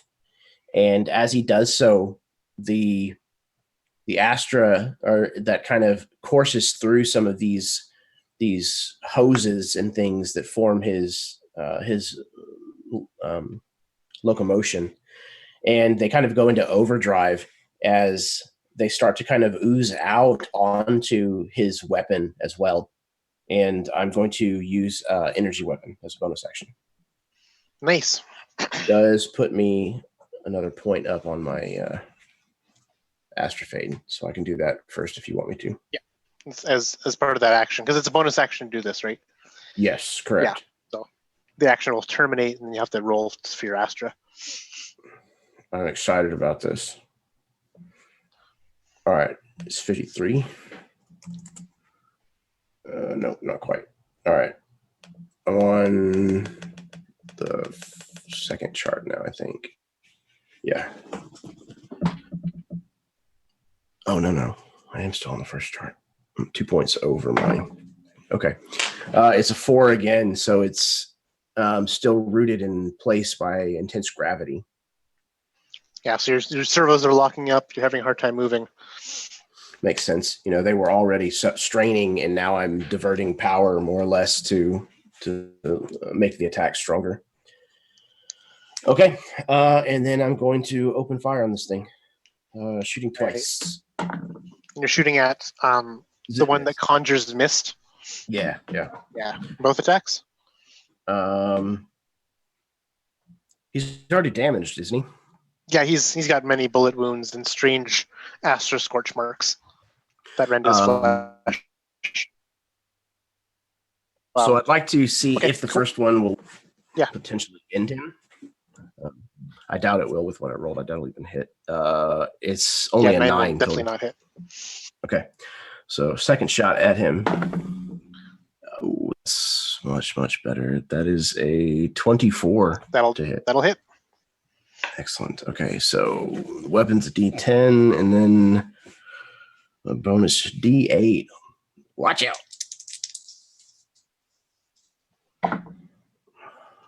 Okay, that's 12. That's 17 points of damage. And some of that is your Astra weapon, right? Yes, because it is normally force damage, so it's radiation damage. And that is 8 points of that. 8 is radiation? Gotcha. Correct. Yeah. Which makes 9 regular. All right. Yes. Mhm. Yep. It absorbs some of this Astra power from your blows, and it fuels its own Astra fade further still. But these bullets just hammer away, ripping at its flesh, and you can see the weird, just like almost like micro tumors appearing around the bullet holes to kind of close off these wounds slowly. But still, he did a good number on this thing. Andala, you're being savaged by 2 of these mutants on the ground here in the tunnel, up in close quarters. What do you do? So I have both the Gauntling and the Scythe Buddy are on me. Yeah, correct? yeah, they're both hammering away. Only your force field shield can even attempt to block these hammering blows. So I have my radiated Aster Blade out, and I'm going to swing that towards the Gauntling. Okay. And then I'm going to use a bonus action to do an offhand attack with my dagger on the Scythe Buddy, hopefully. All right. Give me some rolls here. Okay, so those are lovely rolls. I have a 13 to hit the Gauntling. That'll hit. Oh, yay. And 13 to hit the other one. 13 will not hit the other one, though. Okay. So that will be a total of 7 points of radiation damage on the Gauntling. It's all radiation? Yes, because my blade is entirely... That's right. So again, it kind of like absorbs some of it, as I've described earlier, as you only deal half damage to these things with radiation damage. And I am going... So I'm engaged, aren't I? Yes. I will just stand there and take it. All right, Dune Ridge. I am. Well, actually, no. So there's 2 in proximity with. Yeah. Between you and Andala, there's 2. I'm going to attack the Scythe Buddy. All right. Man, 21 to hit. How much? Sorry, 21. 21 to hit. Yeah. Yep, that'll definitely hit. Not as good as the last one, but we'll take it. 12 damage. 12 damage as you slice away into its thickened, calloused flesh, cutting open scores of tumors and strange organs that shouldn't be there. A tongue lolls out from this side gash wound you've made, though it's studded with strange teeth that seem to be fused together. That'll do it. Do anything else here? I'm actually going to. No, I'm going to stay where I'm at. All right. These mutants continue their assault. The big scythed one turns to you, Dune Ridge, in retaliation for its blow. The Astra surges through its body. Tumors begin to close its wounds that it has. And then it lunges at you. It's going to make 2 strikes upon you. One is a crit, and the other one is a 13. The crit will hit, obviously, and the Yeah. 13 will not. Okay, so this is going to be... I'll pick up some dice. Okay, so it's going to be 6 slashing and 5 radiation. This is after you doing a crit. It was very, very low numbers here. But the 5 is going to double to a 10 for you. So it's going to be a total of 16. I am down. All right. And your Astra Fate increases by 1, but that'll keep you down. Well, would taking that damage on top of being down to give me death saves? That'll nuke off one of your deaths. That'll give you a death failure as you take an arbitrary 12 more radiation damage. That doesn't Okay. count. Then Undala, you're attacked again by this gauntling as it lunges out at you, trying to strike, trying to get And past range. It has advantage too. That's right, it has advantage. That barely makes it better. That'll be a 17 to hit. That is the magic number. Yeah. So the advantage did matter in the end here. It's going to be 3 slashing and 4 radiation, and increases your astrofade by 1.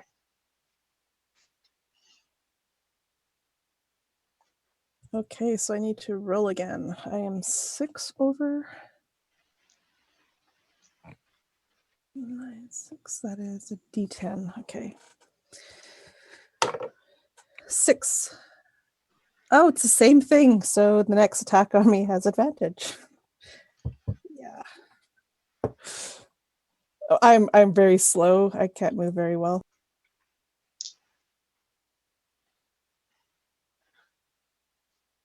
Node, the boil mist one that you've shot thousands of times here, lunges actually down from its high perch, and as it descends on you, a third vestigial limb also just bursts out from its chest to give you this massive kind of clawing maul attack here. Does it have advantage against you from your deadened reflexes? Or is that something else? Or is it your movement speed's halved? Yeah, I think it's just the movement speed. Okay, so it's going to be... Oh, it's going to be a crit. Oh my. Okay. Good thing it's not very good at attacking. Well, that's going to be that and that, and that, for a total of 11 slashing and 6 radiation, and your astrofade goes up by 1. All right. So I need to roll a 5. The strain of Astra makes me sluggish, gain 1 level of exhaustion.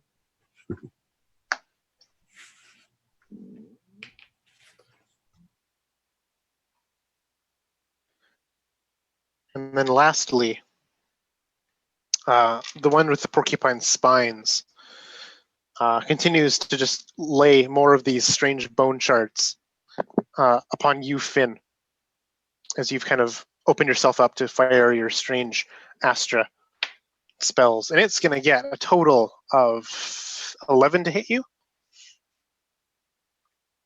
And that'll miss. As the bone shards go... advantage.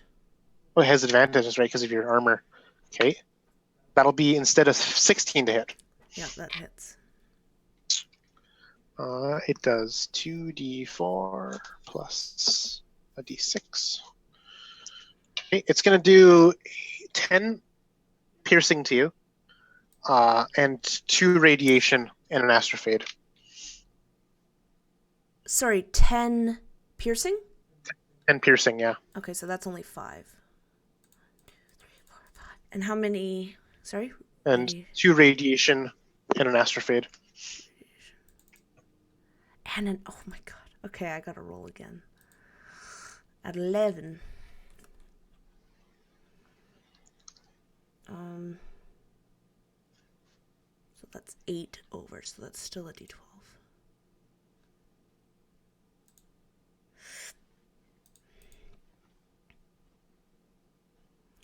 The Astra flowing through you takes hold. You are paralyzed until the start of your next turn.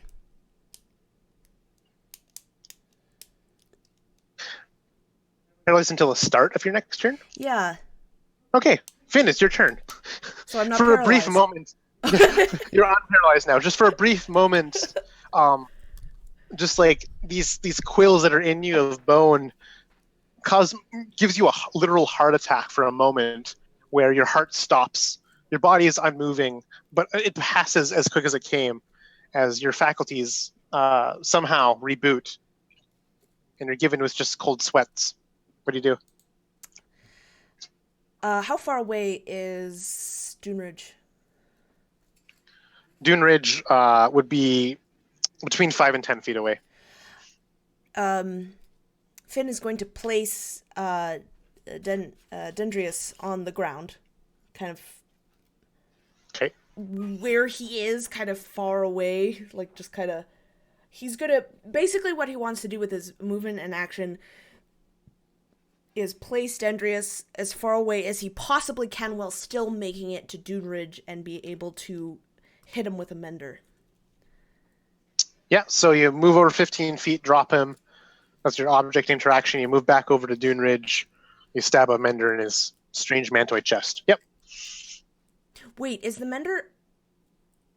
It will just heal him, right? It's not going to...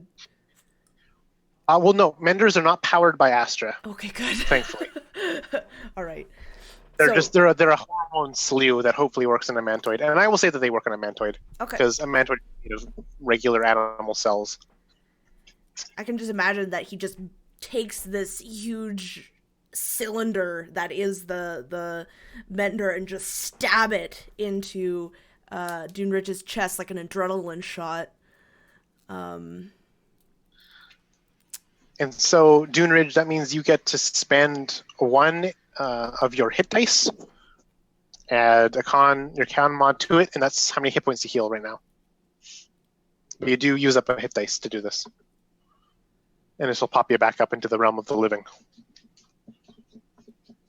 As your strange series of hearts gets kickstarted by a strange adrenaline pump from the stim pack, essentially. A solid 4 total. It's enough to get you up.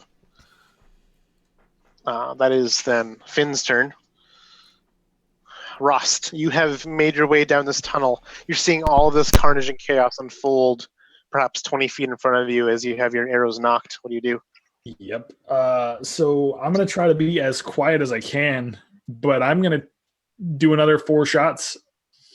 And seeing that I think that Ross would have seen that the Astra is not having effect by now, right? Like, if anything, it's making things worse. So he goes back to his quiver and he's going to grab three more arrows as best he can and just fire off 3 more shots, hoping that they hit their target and significantly.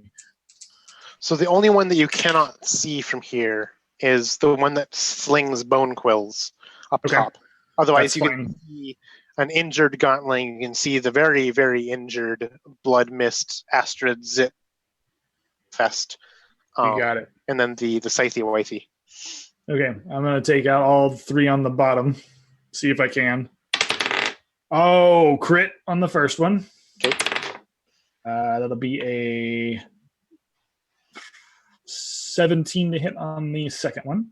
Yep, that'll hit. And the third one will only be a 10. 10 will not hit any of them. So tell me, where does the crit go? So the crit, I think, is going to hit the Scythe Wifey, because he hasn't had a ton of damage. I'm going to have him take out. And then the other one will hit Zitmist. Okay. So you can roll let's roll the bone blade one first, the scythe one. Okay, so crit is, for you, it's going to be the damage plus, or doubled? Is it just double damage? Pick up twice as many dice. Twice as many dice, okay. Yeah. So, okay. So that is a 7, 8, 9. So 9 plus 6, 15? 15 damage with this arrow, strikes true, plunges into one of the chambers of its heart as it kind of reels back a bit. But it's wounded by this, but does not kill it. Okay. And your other arrow, as it flies true, it goes after the Zit Mist. Roll damage. That'd be a 12. 12 damage. You can describe how you slaughter the Zitmist with this arrow strike. So, Rost. Oh, shit, everything's going to hell. He'll pull back the 3, and one of them goes wide, but one will hit in the back of the scythe's neck, and then the other, I imagine, will turn Zitmist around as he turns to face in the direction the scythe makes that screaming howl in the jowls in the back. His head kind of, and as the head cocks back with that open jaw, just right through the mouth, out through like a bulbous tumor, and there's just a pustule of mist that comes out the back as it just slumps to the ground. And it is now a defeated thing. Node. What do you do?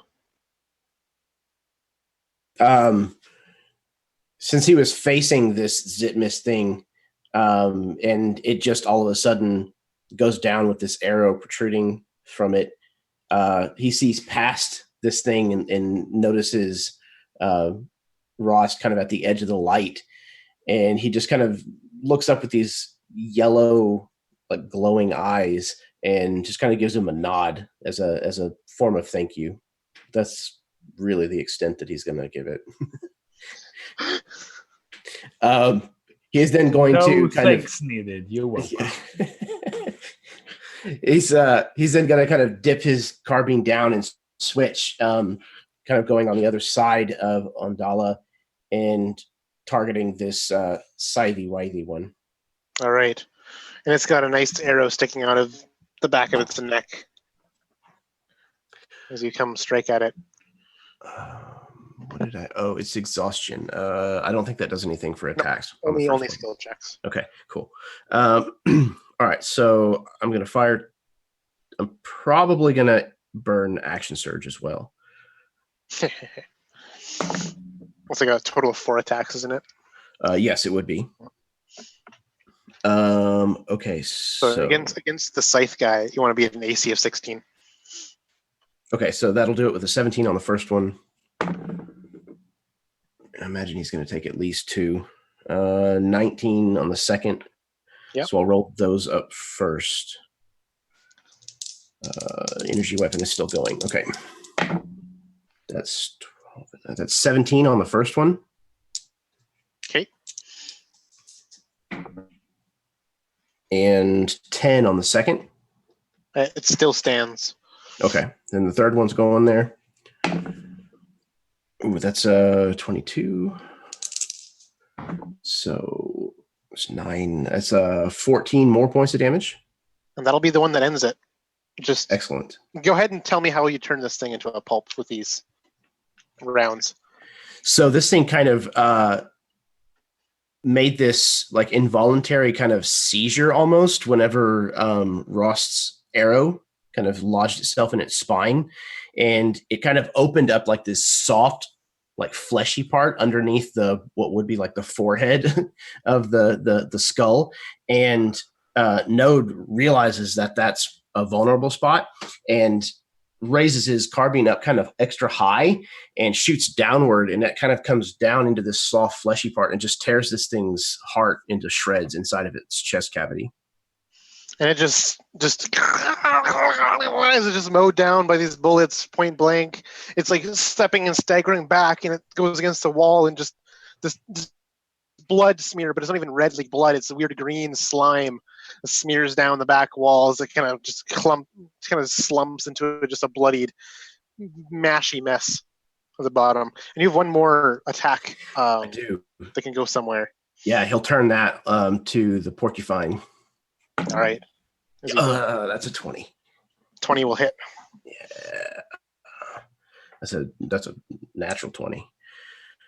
Okay. Does the damage from energy weapon crit as well? Yep, it certainly does. Sweet. Action Jackson. All right, so that's 9 thus far, and then 6. That's 15. That's 20 points. 20 points gets a good number on it, but does not finish it. As just a little spread of bullets comes down and causes it to reel back a bit, and it loses a bit of tendons and bones from this as it screeches and howls from its injury. Any movement or bonus action here?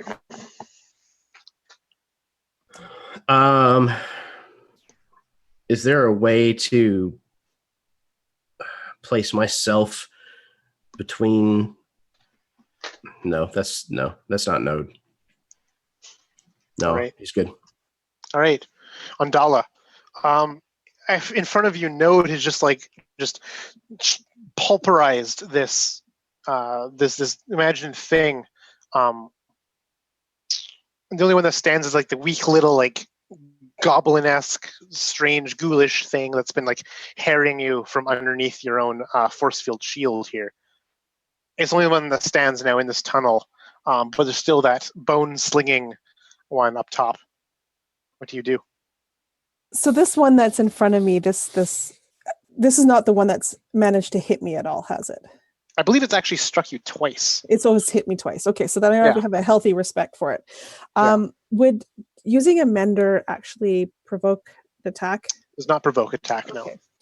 So that is what she's going to do. She's going to pull out a mender and jam it into her leg and heal herself. All right, you can spend a hit dice now and add your con mod to it. Okay. Oh yeah, I rolled a 1. So that was great. Bonus action.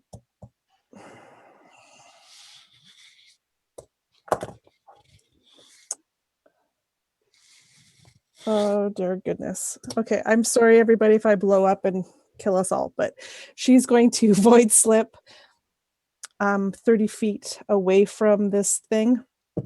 All right. So that puts up my Astrofade by 1, and I have to roll a d12. Okay, I rolled a 9. Okay. Oh, no. Well, at least I don't blow up and kill everybody else, so that's okay. But the Astra becomes toxic to me as this radiation is flooding my body. I take 2d8 acid damage and gain poison condition until I reduce my Astrofade by 2 or more. You can roll the 2d8 because I don't want to roll and kill myself. I'll let you do that. All right. Come on, double 8s.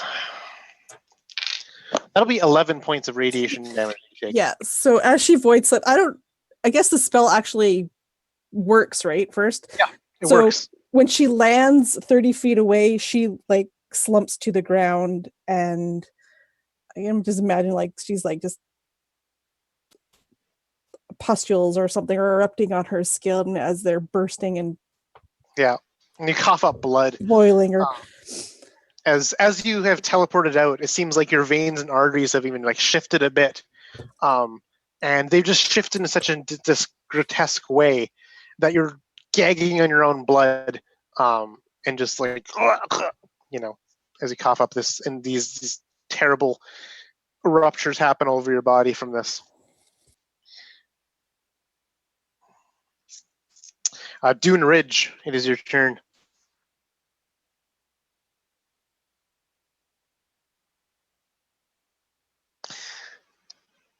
All right, it's the Gauntling's turn.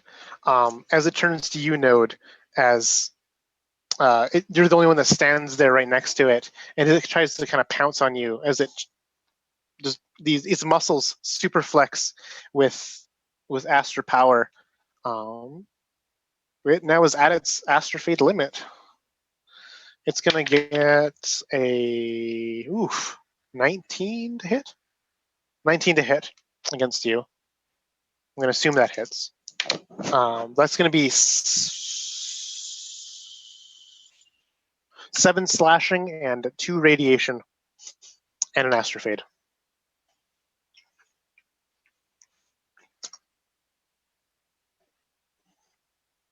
All right, so that's 4 over. It's still the D8. Astra grants you energy from within, making you more accurate. The next damage roll you make is at 1 die increment higher. Hell yes.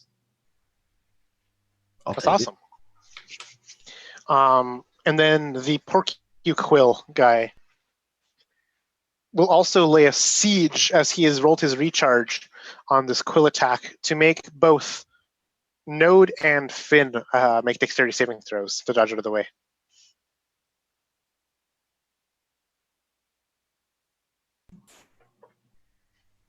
To dex save, right? Yeah, dex save, yeah. This creature will actually surge over its Astrofade from this, Ooh. which will give us a cool look to see what happens at it.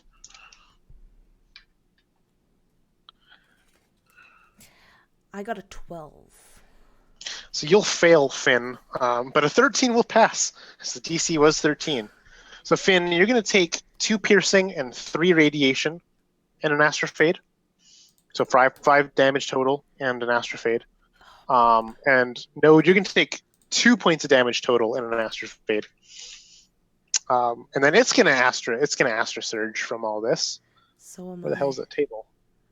So it's 1 over, so it's going to roll a d6. 3.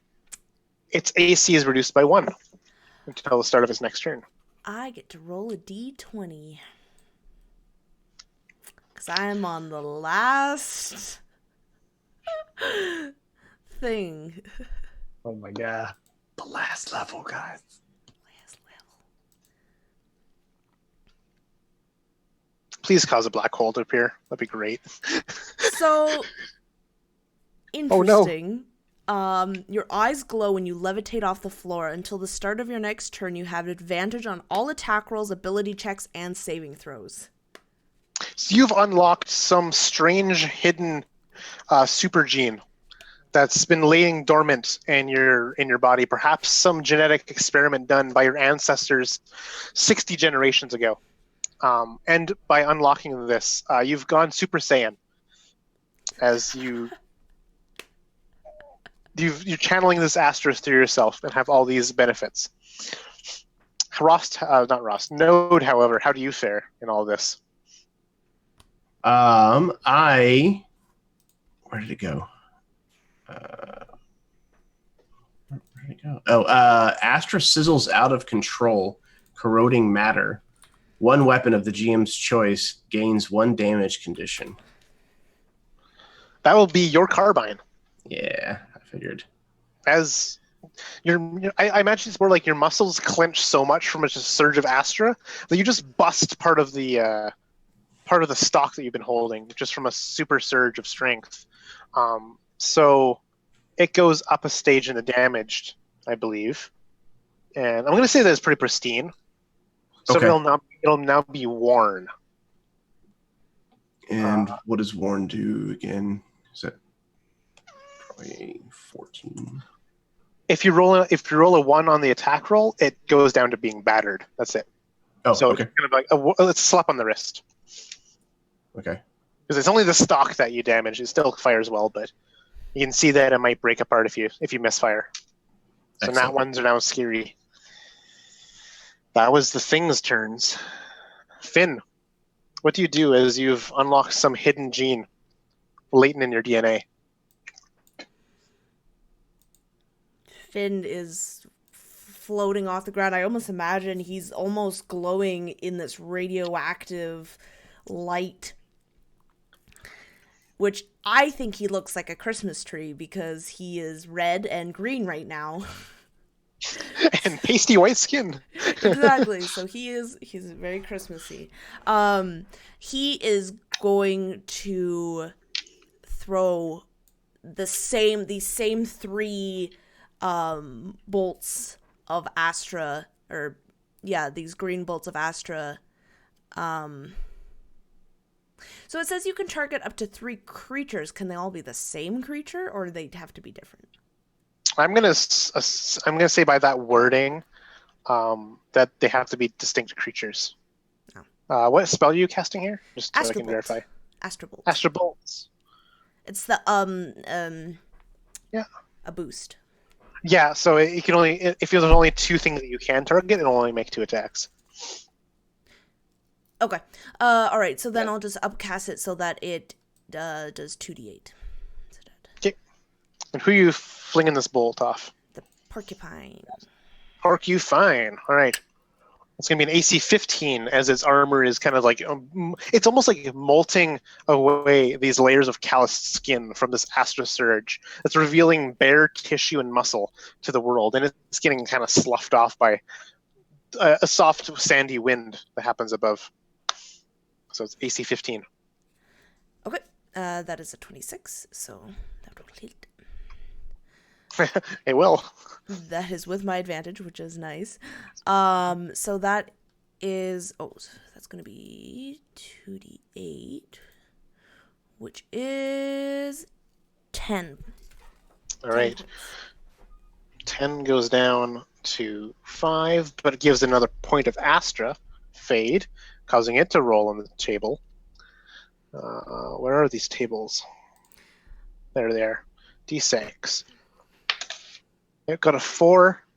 Its movement speed is now halved, as it's kind of just like these bones are just like growing exponentially, weighing it down considerably. It's almost now becoming this like piece of artillery rather than an actual living creature. Yeah. Anything else? Mm-mm. Okay. That'll bring us to Rost. The only thing that's in this tunnel right now is a strange little, small, weak, ghoulish gauntling. Where did Undala fall? Closer toward me? Did she zip out toward the tunnel? I think that she went towards you. Okay. Towards your tunnel side. Because you didn't cross the way at all to get to where you are retreated. So I think what I'm going to do is, if you'll allow it, I'd like to still take my 2 attacks at one at the gauntling if he's still alive, and then one at the porcupine. But as a bonus action, I'd like to kind of move up and use a mender on Andala as I'm going forward. The mender will cost your action to do so. Okay, so will cost the whole action to do so? Yeah, basically, you can either attack or use the mender. Or you can action surge to do both if you wish. Yeah, I'll go ahead and action surge to do both, because that just makes sense that I would be willing to do so. So do I only get 1 attack then if I'm action surging, or do I get both attacks? 2 attacks. Okay. So I'm going to action surge. Extra attack. Yeah. Yep, and then I'm going to run up, seeing her fall, like immediately my face is just shut. Like, despite having his whole demeanor becomes just dropped.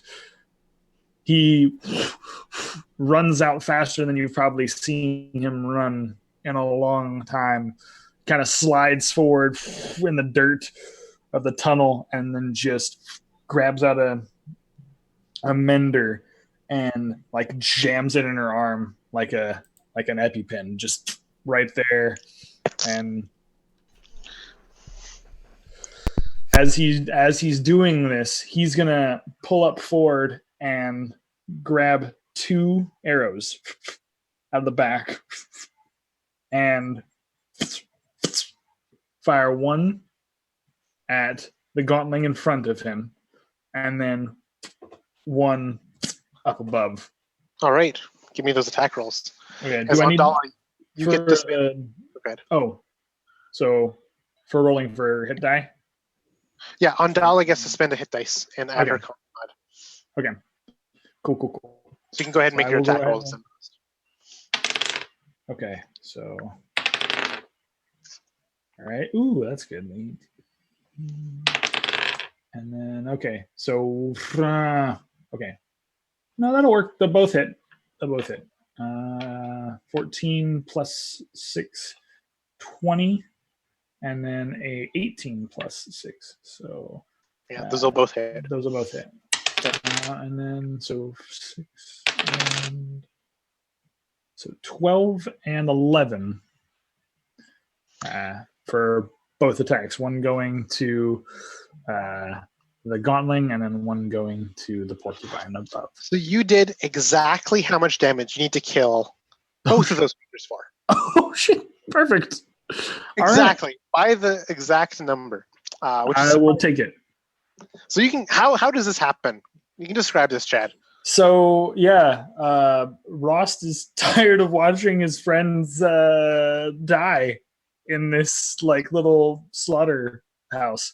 So he just slides up. You see this little mender pin just stabbed into Undala. Get up. I'm going to need you before this is done. And he just takes out an arrow. And I think as the gauntling is like going for Undala's lifeless body, he starts to move toward it. He's like, not today.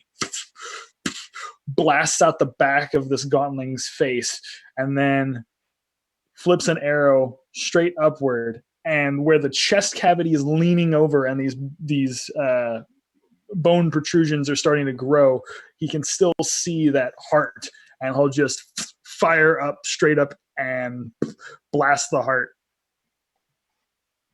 knocking it unconscious and falling to the ground. And as this carnage comes to an end, as the labored breaths of all those injured in battle here come to a calm breath. That's where we end the initiative order, and where we end the session tonight. Amidst strange mutant beings with Astra blood that have come to murder you, but yet you live. So there we go. That was the game tonight. And we'll wrap things up. Well done. Disgusting so as good. always. So good. Yep. I'm gonna have gross nightmares. It was so disturbing that Baron clocked out. He fainted. He's He's like, I'm done. yeah. He screamed too Finito. hard. He took one level of exhaustion. Yeah. So keep good track of all the shit you just accumulated over this fight. Okay. You'll need probably like 10 long rests to wear this all off. I have a question about that because I had Yeah. a poison condition, but then died. Well, then fell unconscious. Am I still poisoned then? How long does the poison lasts until I reduced my astrophade. you lose 2 or more Astra points? So this you can weaken poison from this until you manage to somehow reduce your Astra. Okay. Because you're just having some kind of blood sickness pouring from your heart to your veins, laboring your lungs. What does that mean? So we're putting in for a change of address for a little while. We're going to camp here. Just fry up a nice steak. Yeah. Yeah. Nice porcupine steak. Oh. Bone in. Bone in ribeye. With extra seasoning sauce. You know, people in this setting probably do. You got to eat what you got to eat. You don't It's get like- a choice. You It's don't get to technically choose. not cannibalism. Ew. But also, That guy's head is on backwards. Hey, look, at this point, I got a feeding tube. I don't have to worry about it also gets you your Astra fix, though. I think that's the big point. Eating other people. Well, eating these things particularly. These things. Lovely. It brings your Astra down. That's cool. Well, they'd be more like harvestable as sources of Astra. I see. Yes. You could eat them for the Astra. Nice. Gross. Barbecue. Barbecue. Astra Q. I need to use Astra weapons more often. And I kind of want to have Rost explode at some point. That would be cool. That'd be a way to go out. Just gore and bits go flying everywhere. Rost has gone off the deep end. He's gonna use Astra, make himself a giant cyborg. Everything that he said he would never do, he's doing it now. Go big or go home. I don't even know who you are anymore. I don't even know who I am anymore. Am I even Rost? I don't even know. You lost him. He got lost in that storm and he ain't coming back. He ain't coming back. I'm not Rost. I'm lost. No. Next time on Lost. No.